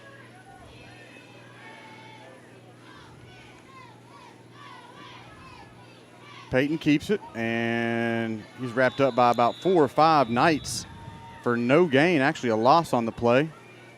They're going to spot him back about 3 yards, actually, Calvin. I'm not sure a handoff would have gone well either, Chester. They kind of had that play sniffed out. Yep. It's going to be 3rd down. 3rd down, 11. Clock's going to be sitting around 7.5 minutes when this play takes place. Play clock is down to about 16 seconds. 3rd and 11. 2 wide receivers each side. Passing situation. Probably 4 down territory, certainly. Peyton drops back, looks to his right, and just out of the reach of Conway. Pass intended for number 6, Spud Conway. Well, now you've stopped the clock. You got 4th down. Field goal would do nicely, but that's probably a little much to ask of Jeremy Pollard. Well, in situations like this, I know the CA coaching staff has a nice cup of Soul Shine coffee that soothes the soul, and it can be picked up at Newman's Farm Supply down in Lafayette, Alabama, where you can call or text 334-275-8269. The official coffee is CA Athletics. Not sure a dose of caffeine would be too much here. Oh, that's intercepted. That's not picked good. off by number 10. Just don't want to run him back. 12, excuse me. And he's pushed out of bounds at the 31-yard line into the fence. Well, let's see. Had they turned it over on downs, it would have been on the 17, so that's about a 15-yard gain. That was the quarterback, First down, Macon East. Kirkland Pugh, on the interception. And the Knights will take the ball. Rebels use 3.5 minutes, which is what you want to do, but you sure want to get something out of it. Again, the magic number is 10 or more.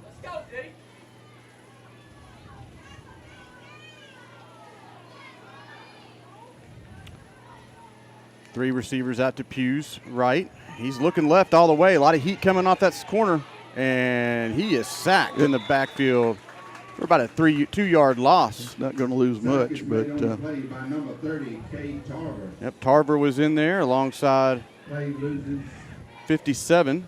about 3 yards, brings up good second thing down, about that 13. is that clock runs on those plays too. Yep, Braden Monkus. Yeah, Tarver came off the corner hot, man. He was all over that. Just don't want to give up some kind of long, cheap touchdown here. Carter in the backfield alongside Pugh. He keeps it. Works his way up for about 4 yards. 3rd down. And half of the third quarter will expire. What did we call that last week? 6 yards. An octave? Octave, yeah. Dean Sheffield in on the tackle for the Rebels, brings up 3rd down and 7. Big And 3rd down for the Knights. Got an official timeout. Somebody's shaking up over there. Looks like number 4. Yeah, I can't that's Carter. tell, and I don't want to say that unless because he immediately went on his back. And we have a timeout. Looks kind of like a cramp. And we are 1 second less, Chester. Then let's see, there would be 8 octaves in the game. And we have 5 octaves behind us and 3 octaves to go. Breaking that down into eighths, if everybody's wondering Yep. what we're talking about. Game is 5/8 over with. Rebels lead by 26. They must win by 10 or more. Now, also when I was in town the other day, I saw the president of the bank, Stanley Tucker. It's like he just got in from hunting some, I think, ducks, what it was, Calvin. Mm-hmm. That's the kind of bank president you want to work with right there, a guy that can either be behind the desk in a suit and tie or out in the field with you taking care of some ducks. So we appreciate him in town and doing everything for all of us here in Chambers County. Thank you, Stanley. 3rd down and 7, Macon East.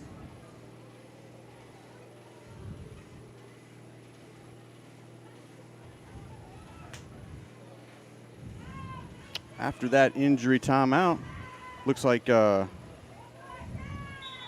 Gabe Spencer is in the backfield for the Knights. Pugh drops back, looks to his right all the way, and off the fingertips of number 44, Stone Yarnell.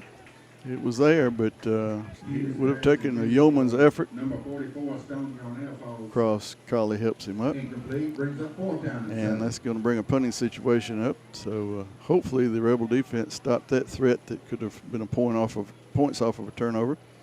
Back to receive. Rebels have uncharacteristically had 2 turnovers. Bud Conway. Had 1 or 2 last week. Conway's back deep for the Rebels. Dalton Nichols on for the punting duty for the Knights. Nobody back there but Spud. Yep. Takes a nice Knight bounce out of bounds at the 34. 34. 35. 35-yard line. 1st down. Chambers. 5:38 left to go here in the 3rd quarter. Rebels are up 32-6 against the Macon East Academy Knights. It's been a great evening so far here at Torbert Field on senior night for the Rebels. Time to make it over to the Rebel Grill. Would have been a very productive night for the Rebel offense so far. All the way Has around to the side over here. It's good kinda food back there. sputtered and hiccuped. Burgers, cheeseburgers, hot dogs, chicken finger baskets. You can get them. You got to believe here that, a touchdown goes a long way. 2 touchdowns would certainly go a long way. Well, And that play was completely sniffed out. Yep. It's going to lose about 5. And now goes to number 13, Jordan Benbrook. I caught that one in the backfield. And, you know, if you're making these, this is what you want to do. Put the Rebels in long yardage. Make them have to pass the ball because incomplete pass stops the clock. You're kind of at the point here where even on a 3rd and long, you might want to run it just to kill that 40 seconds. Mm-hmm. That's what I'd be thinking. But I'm not the head coach, so. Yeah, they don't pay us to be thinking, do they? They don't pay us at all. Whoa, straight golly snap, yeah. T.Y. with the good hands, and he finds an angle, and he's out past the 40 down to the. It's going to be really close to a first down. He didn't quite get there. Number 1, T.Y. Trammell. That was some good hands by T.Y. That snap got to Peyton T.Y. at exactly the same time. Yep. And T.Y. came out of the. If we had an All-State Good Hands Award, that would. Yes. That would have wrapped it up. And got to get that 1 yard, folks. Let's don't. 3rd and 1. This is not a good place to have to try to go for it on 4th down. He's going to try a hard count, but that's probably not going to work. Play clock's at 10. Quick handoff to Gavin, and he pushes forward. He's got it. He's right there at it. Yeah, he's got it there over the 45. Yeah. So. Good spot. Goes to number 21, Gavin Dyke. Gavin is one of those bruisers of a runner. And the beauty of that, Chester, 2nd and 14 and 2 running plays, neither of which stopped the clock. First down, Chambers. Have taken a minute and a half off of the clock. Yep. We'll be under 4 minutes when they snap the ball on this one. You almost feel like you've got to get a touchdown here, though, to keep that pressure on you. Your defense doesn't need to have to feel like they've got to shoulder the carry whole all game. the water.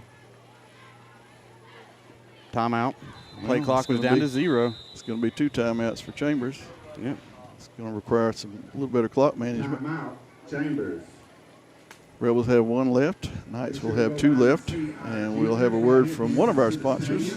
Yep, we'd like to thank Brody Smoot for the athletic graphics he's been providing the Rebels this year. Give him a call at 706-415-6659, and he will take care of you on all your athletic graphics that you may need. That's Brody Smoot, 706-415-6659. Thank you, Brody. Head out to the polls on November the 3rd. Experience matters. Re-elect Dr. Kelly Hart, Superintendent of Education. All right. Well, that's where you didn't want to stop the clock, but you don't want a 1st and 15 either. So.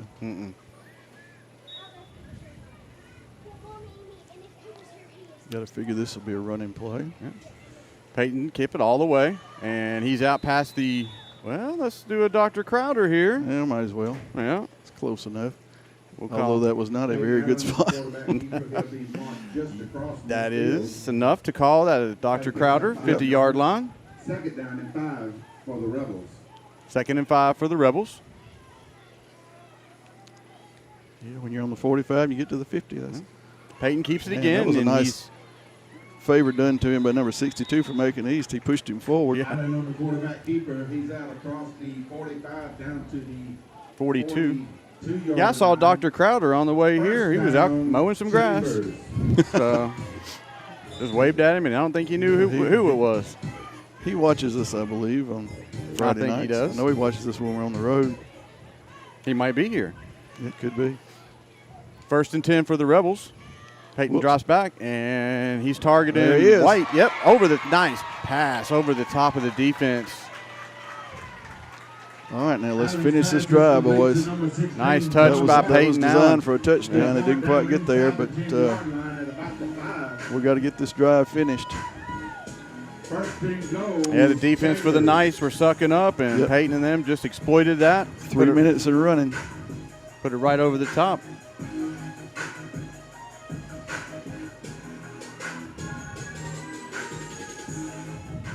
Ben Brooks in the backfield with Allen. Off to his right. Hand off to Jordan. Found the seam. He's going to be close. And got down to the looks like they're going to mark him 3, at the Chester? 3-yard line, it looks like. I thought he was in. I mean, I saw that Yeah, whole this is Somebody reached up and got a whole handful of that jersey and drug him down. interesting angles that we fight with sometimes. 2nd and 3. clock and the yardage favoring the Rebels at this point. Just squeeze the ball and get it in the end zone. So this is like a 2-point play here. Conway far out to the right. Again, Benbrook off the left side, and ball's loose. Ball's in the end zone. And it's recovered by oh, my goodness. the Knights. What a terrible break. Woo. Oh, what a terrible break. Let's see. That was going in for what would have almost been a clinching region championship touchdown. That was a big claw that came up there and swept that ball out of his arms. I wish we had a different angle to see how close he was at the goal line, but well, the ball went into the end zone, so that's the problem. Even if it had bounced laterally and they got it on the 1, that would have been. And here they come on offense. They're 80 yards away, and they've got 2:18 left to go here in the third quarter. They've got to get 17 points.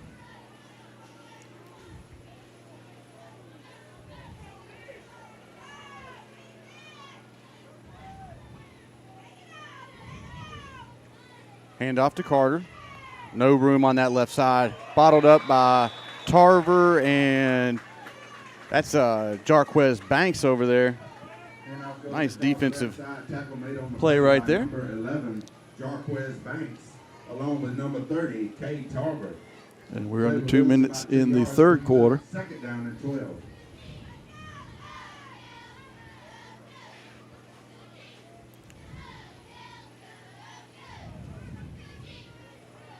This defense looks incredible tonight compared to last week, yeah. Oh, yeah, we're 30 points ahead or better where we were. And there's that route again. And we kept saying it was going to work sooner or later, and that's going to probably be defensive interference, which won't matter. Mark down at the 47-yard line, and we have a flag on the play. That was number 5, Eric Lawson, on the reception. And they're going to. Number 5, Eric Lawson. They've run that play a number of times, and the receiver has gotten ahead of T.Y. a number of times, but the pass has been overthrown. That time there was interference. That's declined. And it's a big 25-yard gain on third down. That's not what you want to head into.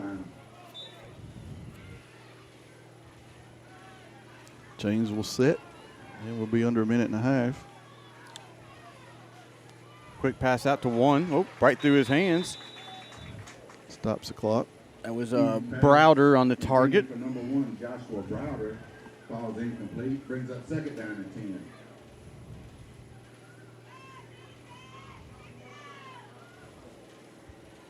The incomplete pass stops the clock with 1:23 left to go here in the third.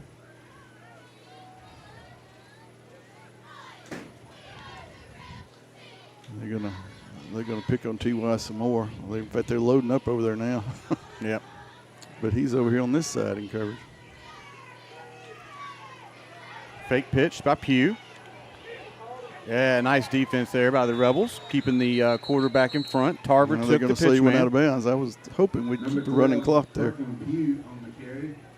Tackle made by number 12, Cross Holliday. A little 12 on 12 again. Mm-hmm. And we have a flag on the play. Well, holding it's going to be Macon East. That's going to help. It's one of those flags where where you see where it is, it's almost got to be holding. But you always wonder if somebody got a face mask or somebody, talked ugly or exactly said a wordy dirt. That's one of the stats I want to see after this game. How many penalties that each team has had? It's been. I thought you were going to say how many wordy dirts they said. Don't know if they keep that stat. They can leave that on the field. But, all right, second down, folks. Keep them in front of you. Carter stays back for protection, and they've had some folks open. Gavin was on the coverage there, and number 7 was the target, Tyler. I don't know whether they collided Daniels. or whether he was just, I thought for a moment he was just kind of frustrated. Yeah. And I still think that's what it is, but I was beginning to wonder if they collided. Well, they came on out. I guess they did collide it. Yeah. It didn't look like much of a collision, but it doesn't take much sometime when face mask hits a face mask or something. Big third down. under a minute in the third quarter.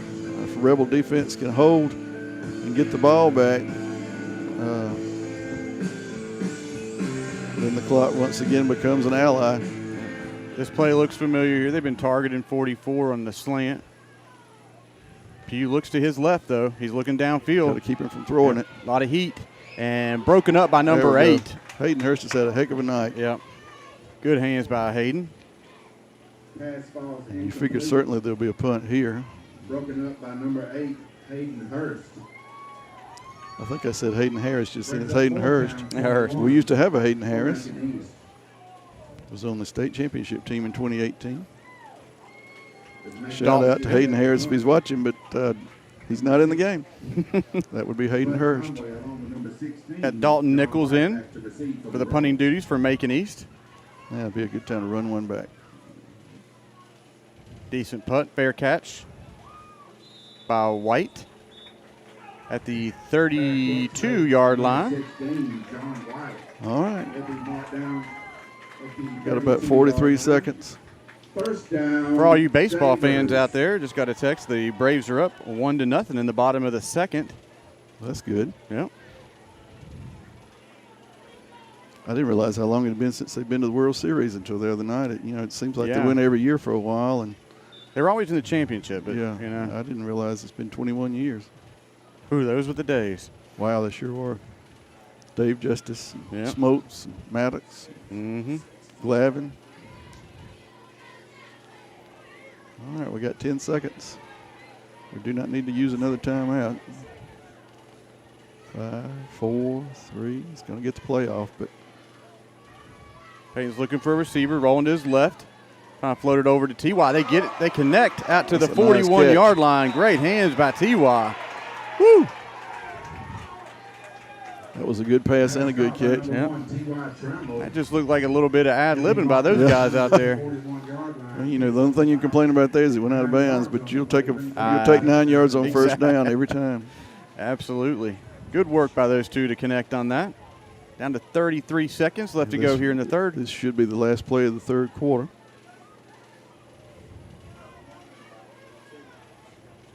T.Y.'s in the backfield, I think. Mm-hmm. Hand off to him off the left side, and he's out past the 50. Turn on the Jets.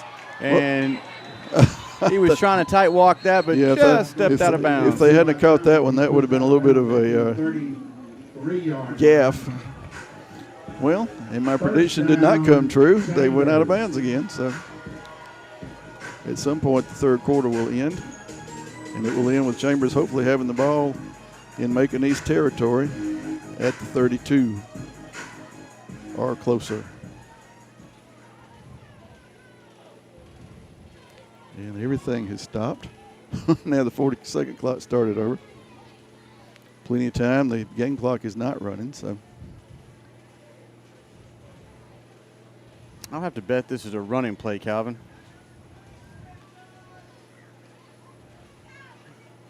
Yep, the keeper by Peyton. That's going to get us to the fourth quarter. Allen on the quarterback keeper. A couple of guys getting up a little slow there. We'll check them out here in between quarters. They will go for no gain. Brings up second down at 10. And, folks, with 12 minutes left in the contest, Chambers is up by 26. So we again emphasize they must win by 10 or more. So that means they cannot lose. And that's going to be the end of the third quarter. Let's see, they'd have to be 32 Your Chambers Academy Rebels to 22. 32. Macon East Academy 6. So be 2 touchdowns and 2 two-point conversions by the Knights. We get it to 10. That would put Chambers at a +6 and Macon East at a +5. So they would actually have to score 17 points, which is 3 scores. So that's kind of where we are. Macon East has to score 3 times and shut Chambers out in the fourth quarter. And so if you're a strategist watching at home, you're going to root for a running clock, another Rebel touchdown. And no matter what you do, don't let them score 3 times. Again, two touchdowns and 2 two-point conversions, which would be 16, would make it a 10-point deficit, and that would not Would not bode that well. would not give Macon East the tiebreaker. No. as we understand it. Donations are $10 each or $3. Yeah, all that's Again- subject to interpretation. Again, we by- say that will not be determined until after next Friday night's games. Be present to win. I was just looking to see if I could find some scores out there, and I can't find And anything. the play clock has started, and the Rebels are not on the field. And it's down to 17. That's a little bit of a Wow. goof up there, but you can overcome it. Get your offense set. Got 10 seconds. You're fine.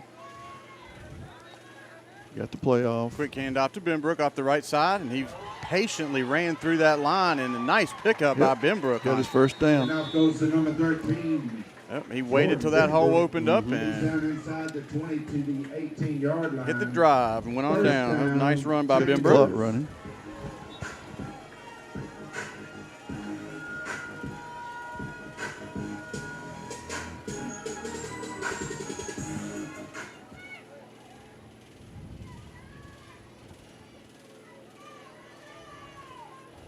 We'd like to congratulate our volleyball team yesterday.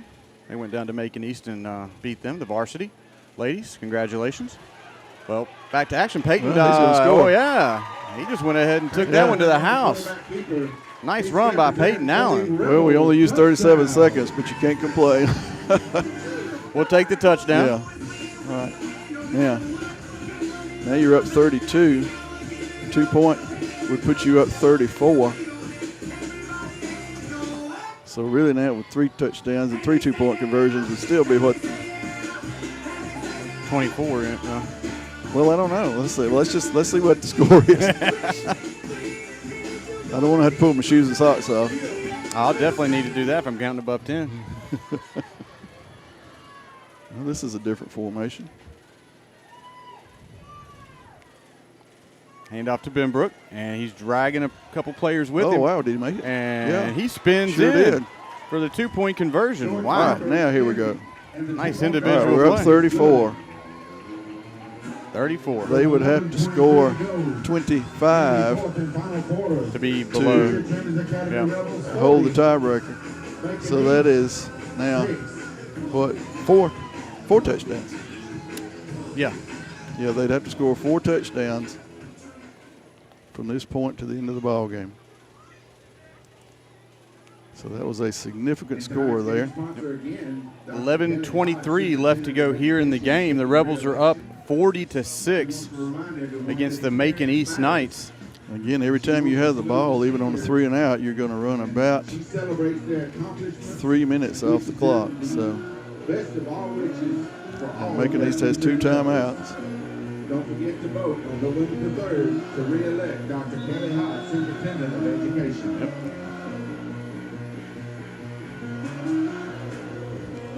Kids have to remember that every play counts because Somebody else is kicking off. yeah. 85. That's Caden Haley maybe. I think we saw him practicing kicking off in the practice we were at the other day, Chester, didn't we? I think so. He's a sophomore. And All right, ball hit the ground. Let's get the runner down. Okay. they get it out past the 30 out to the 31 where the Knights will start. Down at the 31-yard line. First Yeah. down and 10 back in East. Calvin, I think that Haley. was him, yeah. Caden Haley is what Moose said. And Yep. you I'll gotta go with Moose. Got to go with Moose on Yeah. the home crowd because surely he knows how to pronounce them. We did see Haley kicking off. Chester and I were at practice yesterday until we did our interview with Coach Allen, and we saw him practicing extra points and kickoffs, and he was kicking. I know that Wilmoth Spencer in the backfield for the Knights. has struggled at times a little bit this year with leg injury.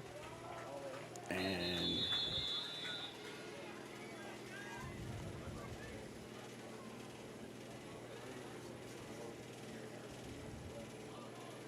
And now goes to number 21, Gabe Spencer. Spencer pushes the pile forward for about 2 yards, 2nd down and 8.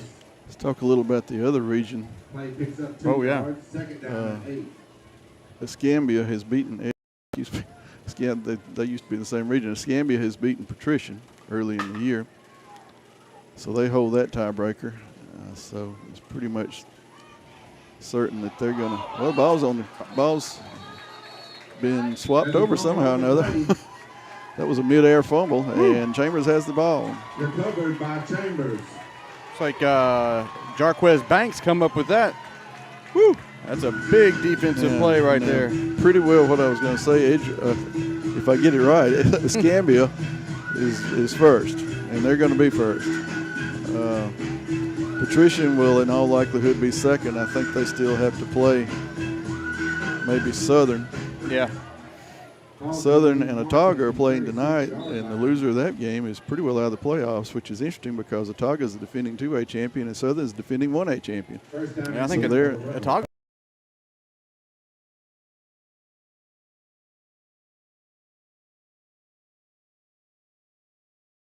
Cox would like to be the other team. So hand off to Benbrook off the right side. Well, nice seam. He's down to the 16-yard line, or 17, excuse me. Something pink on the field. We're not using the breast cancer flags like they sometimes use, so that's not what that is. I think that was one of the players. Somebody's towel. Yeah. This is, I think, one of the pink weekends. We've got two players wearing pink, Benbrook and white.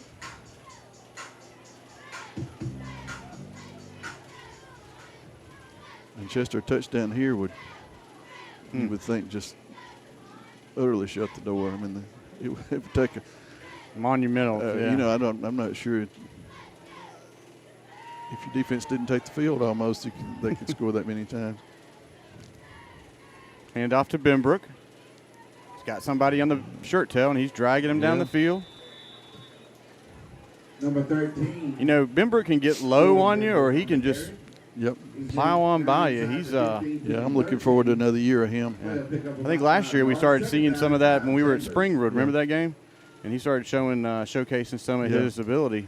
His coming out, from what I remember, was we were at Southern.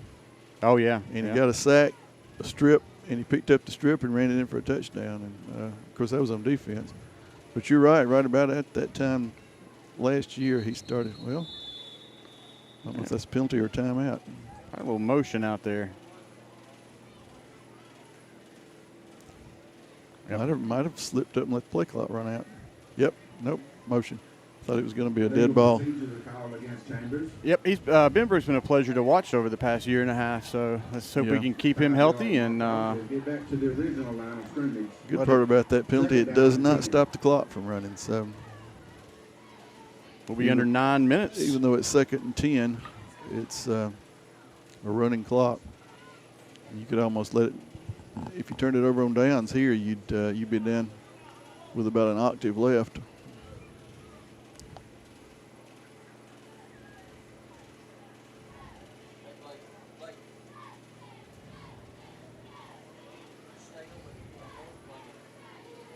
Another handoff to Jordan. Oh, he's found the There he seam. goes. He's in for a touchdown, Rebels. Goes to number 13, Jordan Benbrook. He takes it the distance. Touchdown. Not much doubt that the Rebels will hold the tiebreaker now. Yeah. Of course, still got to beat Banks next week, and their last game is a non-divisional game in Crenshaw, right? This would be 6 region championships in a row, and 6 years in a row that the Rebels would hold home field throughout the playoffs. And Pollard's going to tee it up. I guess there's something about the math that 1 makes more sense than 2 here. Could be just for the necessity of practicing it. Kick is up, and it is good. Number 64, Jeremy Pollard. We were watching him practice yesterday as well. Yeah, and they didn't miss. Chester and I were trying to get under the goalpost to tell them if they were good or not, and he kept kicking them all on Chester's side. I couldn't even tell if they were good or not, but Chester was giving him the benefit of all of them. So. Oh, yeah. Well, with 8:36 left to go in the game, the Rebels are up 47-6 against Macon East. If we had been down there on that one would have been on my side. That's right. All right, 8.5 minutes, folks. At this point, Macon East would have to score. Let's see. They'd have to end up with 38 points, so they'd have to put 32, which is 4 touchdowns and 4 two-point conversions.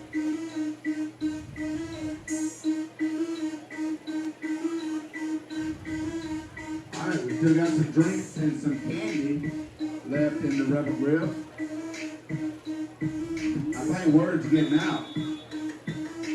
Rebel Grill is sold out. If this holds up, then the first round opponent would be either Wilcox Southern or Otaga. Of course, Wilcox has been here the last 2 years. Caden Haley on the kick. Nice kick goes. Went out of bounds. Fiddlesticks. Yep.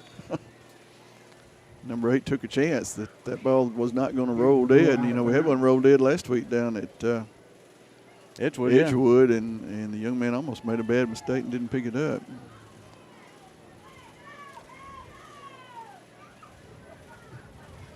Ball will be marked at the 35. They're going to take that at the 35. I think last week they had a chance. They made us kick it over again. Yeah, it happened twice. Yep. We had to re-kick and they had to re-kick. We talked about that too, how you can go for years and don't see a re-kick.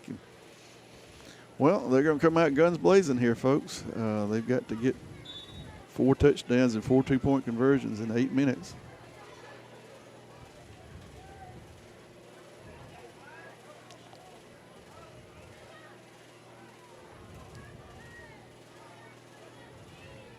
Different quarterback, same running back. Carlos Carter on the carry. And now go to number 4, Carlos Carter. Well, here's an interesting score. Banks 16, Lakeside 12.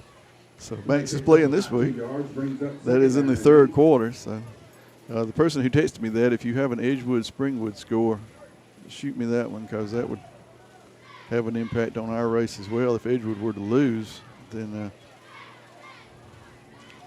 there would be no doubt of what the tiebreaker would be, because they'd be out. Oh, ball's on the ground. And it's picked up by the Rebels. Yep. He's not going to recover that because he got pushed out of the play. That was Brandon Monkus on the recovery. 57, Braden Monkus. Braden Monkus. Ball will be marked at the 35-yard line. Well, folks, we're 8 minutes away from what surely must be a tiebreaker. And I say that because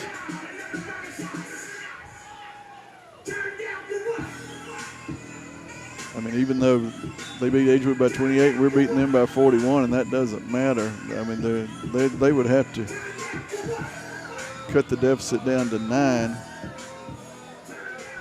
to win the tiebreaker.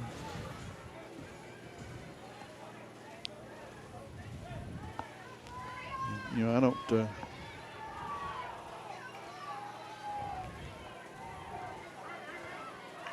Number 2, JoJo Hendricks is in there. Got that play off at quarterback, and number 9, that is Braxton Yurda on the carry. You had some of the JV kids that moved up to varsity, and I don't know what their numbers are unless they gave them to you. I know Luke Tarver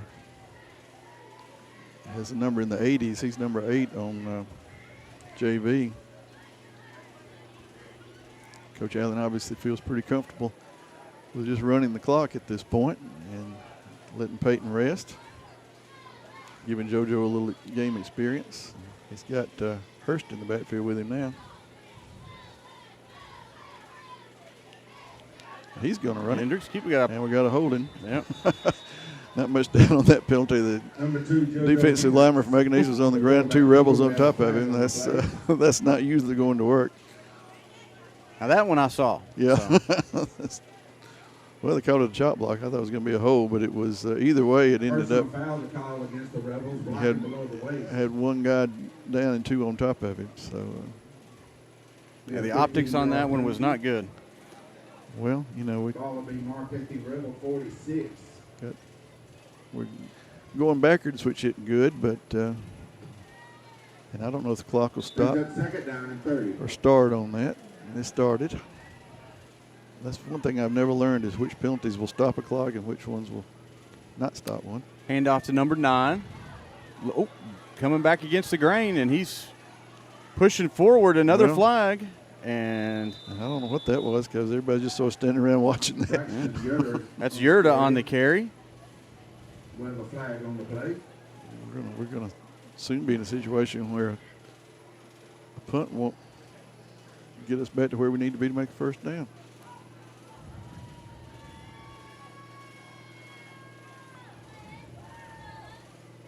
Holy mackerel. I think that was a personal foul. I'm glad this game's well in hand because this drive is killing the stats. Whew. Was that a hold?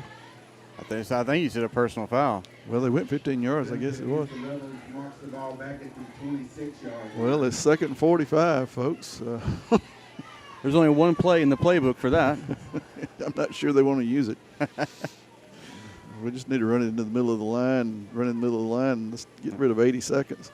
Hendricks rolls out to his right, and he targets Josh Holliday, and coverage by number 9. Crowd was wanting some interference, but that number 5, Josh Holliday. was problem with that Yep. was Chester stopped the clock. Complete. That was Mobley on the coverage for the Knights. Brings up 3rd down. Yeah, that stopped the clock. That's not what we need. 6:33 left to go here in the game.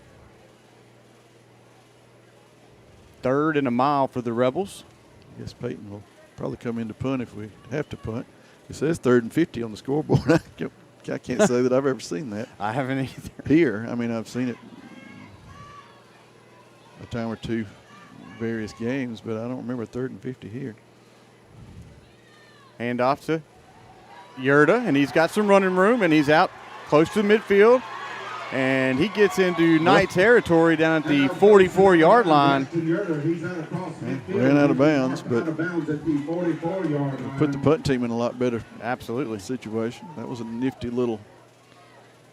Well, got it down to 4th and. Play picks up about 30 yards. 19. Yeah, 4th and 19, so we got 31 yards. Down to 19. Nice pickup by Braxton Yurda, showing us some moves up here. Peyton will come in to punt with 6 minutes, 23 seconds. That drive wasn't much for time management, but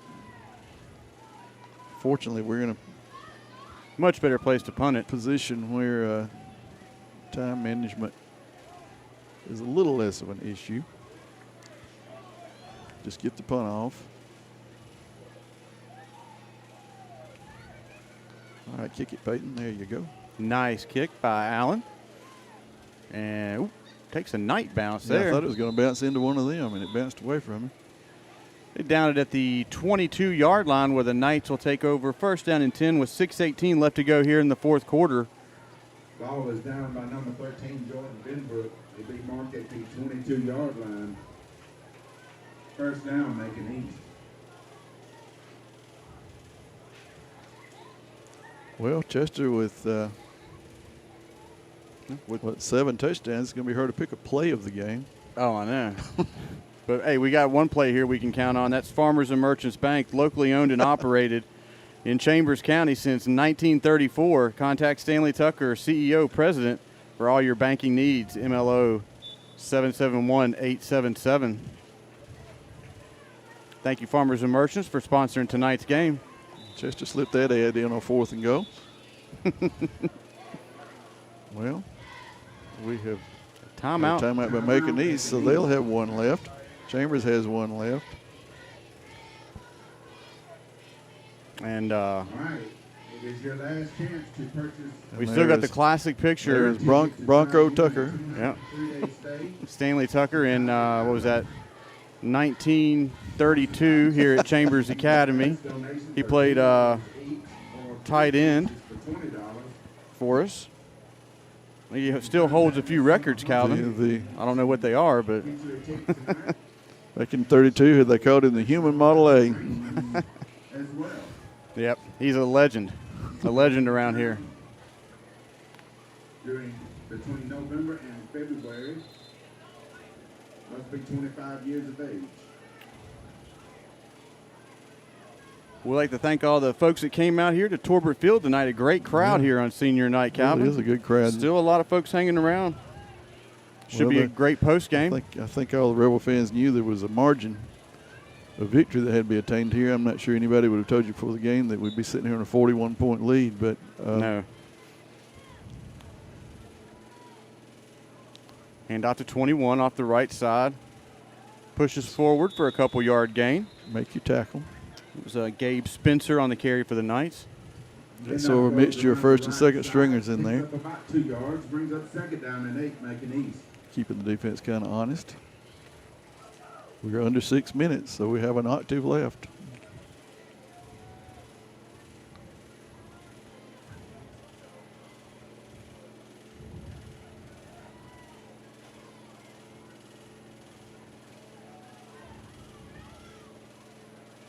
Number 1, Joshua Ball on the Browder. ground again. And that is recovered by Jake Higgins. Hey, senior Jake Higgins on the recovery. Fumble on the play recovered by number 7, senior Jake Higgins. Well, one thing about Chester, they can't score when they ain't got the First ball. down, That's right. Chambers. You know, you wonder, I started to talk about this pregame. Started at 25-yard line. Macon East had lost 2 weeks ago. And I'm sure prepped all week for Banks. And then Banks on Friday forfeits. So, I mean, they just kind of didn't have a game last week. And you kind of wonder if you don't rust a little bit. I know the Rebels were rusty after that off week when they played Edgewood. It's like Coach Allen said, I just assumed we never had an off week. Yeah. It's 54 on the carry for the Rebels. See if I can. I think that's one of those JVs that No, has that's a number. Hunter Harmon. Okay. Hey, good dog. Good deal. He picks up about 4 yards, brings up second down and 6. Now we do what we need to do. Let the clock run. Hand it off up the middle. Oh. That was Well, that dog didn't hunt that time. popped in the backfield by number 57 for the Knights. Now goes to number 54, That was Harmon. Tyson Ama. Kept the clock running. We're going to be right around 4 minutes. Looks like the last update here. The Braves are up 2-0. For all you Good baseball news. fans out there. Oh, here's the score I was looking for. Edgewood 35, Springwood 6. So Edgewood will be locked into third place with this Rebel victory, or they should be. That was Yerda, and you know he's a freshman. That was Hurst. That was number 8. No, it was Yerda. Oh, was it? I'm sorry. Isn't it? Is Braxton's freshman or sophomore? Sophomore. Oh, well, still got him for 2 more years. We've got a good stable of running backs coming back. There'll be an interesting quarterback competition, but a good stable of running backs and receivers will be back next year. Our schedule will flip, so we'll play Edgewood here and Macon East on the road. It'll be the same time of the season, and it'll probably mean the same thing, a 3-way tie they're trying to break. Another handoff to Yerda. And that's some hard running down to about the 5-yard line, Yeah, enough for a first That down. was a conversion on 4th down there. Yep. That was a powerful running by Braxton right there. First down and goal, Chambers. And you know, I mean, of course, you had to run the score up to get the playoff, the tiebreaker margin. But I mean, if you go for it on 4th and 5, and you're just trying to run the clock, and you get a first down, and you're on the 5-yard line, I mean, there's 4 minutes left. You're not going to be able to take a knee and run the clock out. You've got your second string offense. I'm sure they won't throw any passes or anything, but if they get 5 yards, they get 5 yards. You got to play the game. So we got a flags out here. JoJo was trying to call a timeout. I don't know that he didn't get there in time.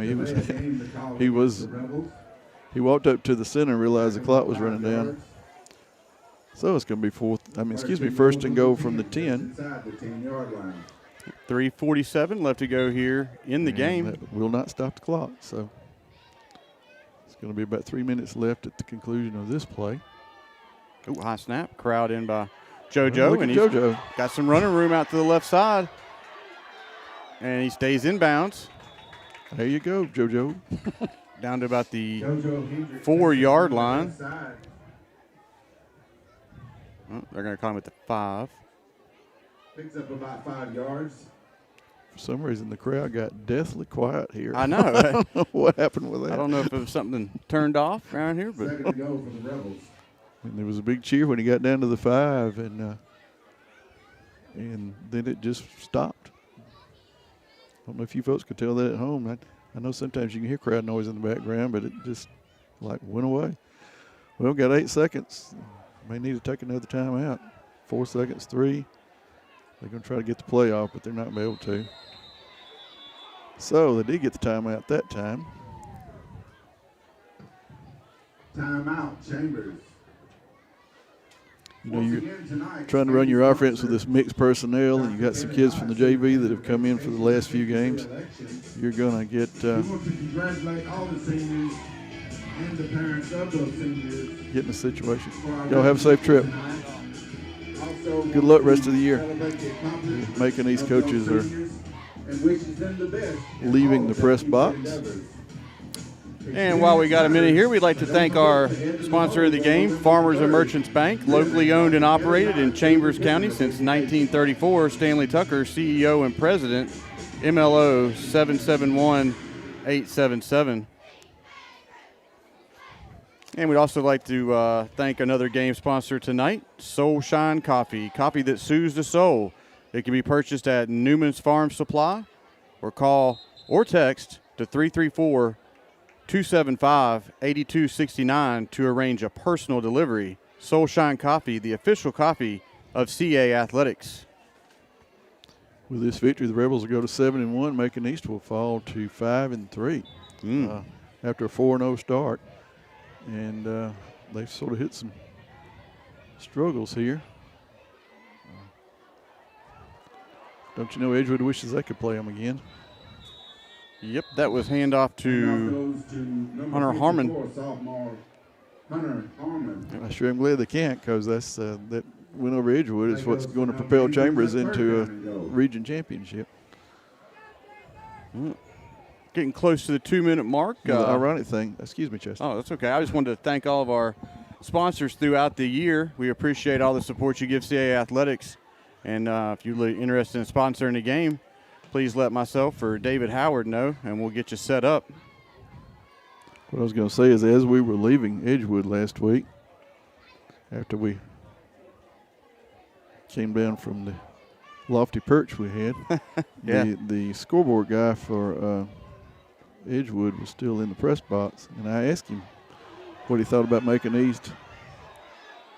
Well, he almost got in.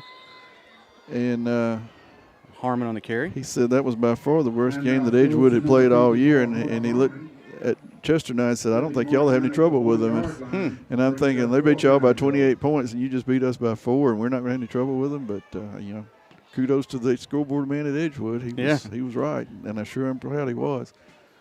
This has been a total and complete victory. Yeah, the defense looked nice. They came out calm and poised, and you could tell that Coach Allen and the rest of the coaching staff had the young men ready to play tonight. We're going to confer very briefly on players of the game, and then we'll head to the field house for some interviews. I got an idea that we will interview a very happy Coach Jason Allen. Looks like they're going to take the victory formation here. Well, it's 4th down, so that'll turn it over if they do. Clock will stop and change of possession. It'll be 1st and 10, Macon East at around the 2 or so.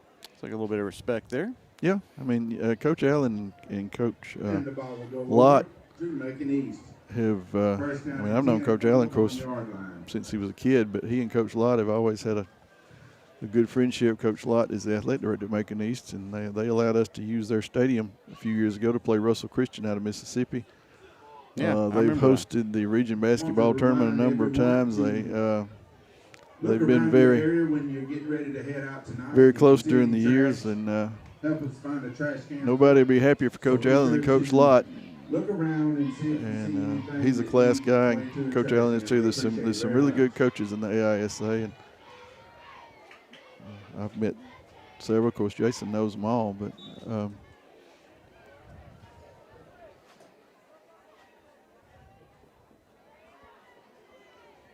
and we may see these guys again. I think it would have to be in Troy the way the brackets would work out if we did.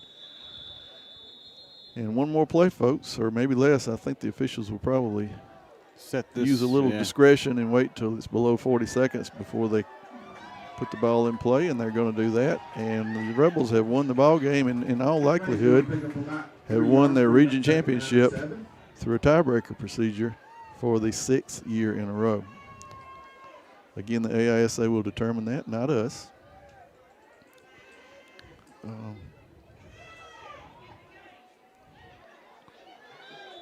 Ball's on the ground. They ran a play, which I wouldn't have thought they would have done.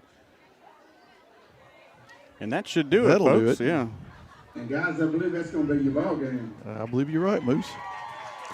Well, folks, what a win for the Rebels tonight. Their backs were against the wall. I think really more than a lot of us realized that that loss at Edgewood was costly. And they were looking at playing a team that had beaten Edgewood by 28. And it appears the Rebels have successfully clinched the tiebreaker. Teams will meet for a midfield handshake. Again, Coach Locke and Coach Allen conferring. Well, congratulations to all the seniors tonight here. Yeah, what a at great. Chambers. Yeah, good memory to have. And these seniors have only lost one game at Torbert Field, and that was last year against Bessemer. And they've got one regular season game to go next week, and then we think we'll be at home in the playoffs as long as they remain in the playoffs. And what a night. What a night for Chambers football. We all felt good about winning this game. We could tell the team was doing well in practice. Chester and I could yesterday, and we could tell that they were fired up coming out. But I tell you what, don't any of us think we let's have one last put a 41-pointer on them. That's right. big round of applause for this senior class. Great ovation by the crowd here for the seniors as we get ready to. We'll stay with you a little bit. We're going to watch the team celebrate with the fans. We think that's a very important part of any sports event, but certainly high school football. So we're going to got somebody carrying somebody around on the shoulders out there. It's like Gavin Kite carrying Coondog. And here the Rebels come to the sidelines to express their appreciation to the fans. Fans will express appreciation to them. Good job, Rebels. Good job.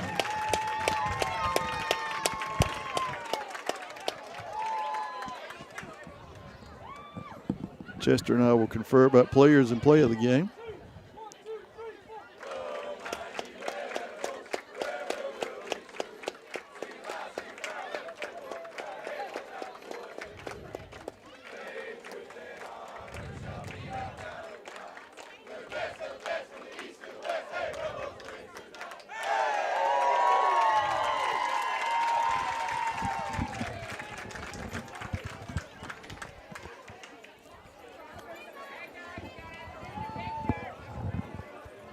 That was your CA Rebels in the fight song with the cheerleaders. Capping off this memorable evening here at Torbert Field as the Rebels take this one to the house 47-6 against the Knights from Macon East. So we're going to there'll be people looking at the papers in the morning saying, well, I wonder when who we got to play in the next round. They're going to go, huh? Well, we're going to try to corral a couple folks up and get some post-game interviews with them as well as Coach Allen. And David will have that uploaded shortly thereafter. But we appreciate everybody at home watching us and all the fans coming out to Torbert Field. What a great showing by the Rebel fans. Absolutely. And, again, post-game will follow. Just hang around your YouTube channel. The way we have to do it is we'll go over there and record it, and our tech guru, David Howard, will bring it back over here to the press box and download it. So it could be an hour or so. But we promise you it's going to be a lot of fun because these kids are really excited, and we're excited for them. A great night for Chambers Rebel football. So we'll sign off here at the press box. We thank you for always giving of your time to watch us and put up with us as we try to bring you Rebel sports and in general Rebel football, certainly at this time of year. We wish good luck to the volleyball team in the playoffs, and we congratulate the JV football team on an undefeated season that we were able to watch the end of the other night in Chester. Let's talk about who we're going to interview, and we'll be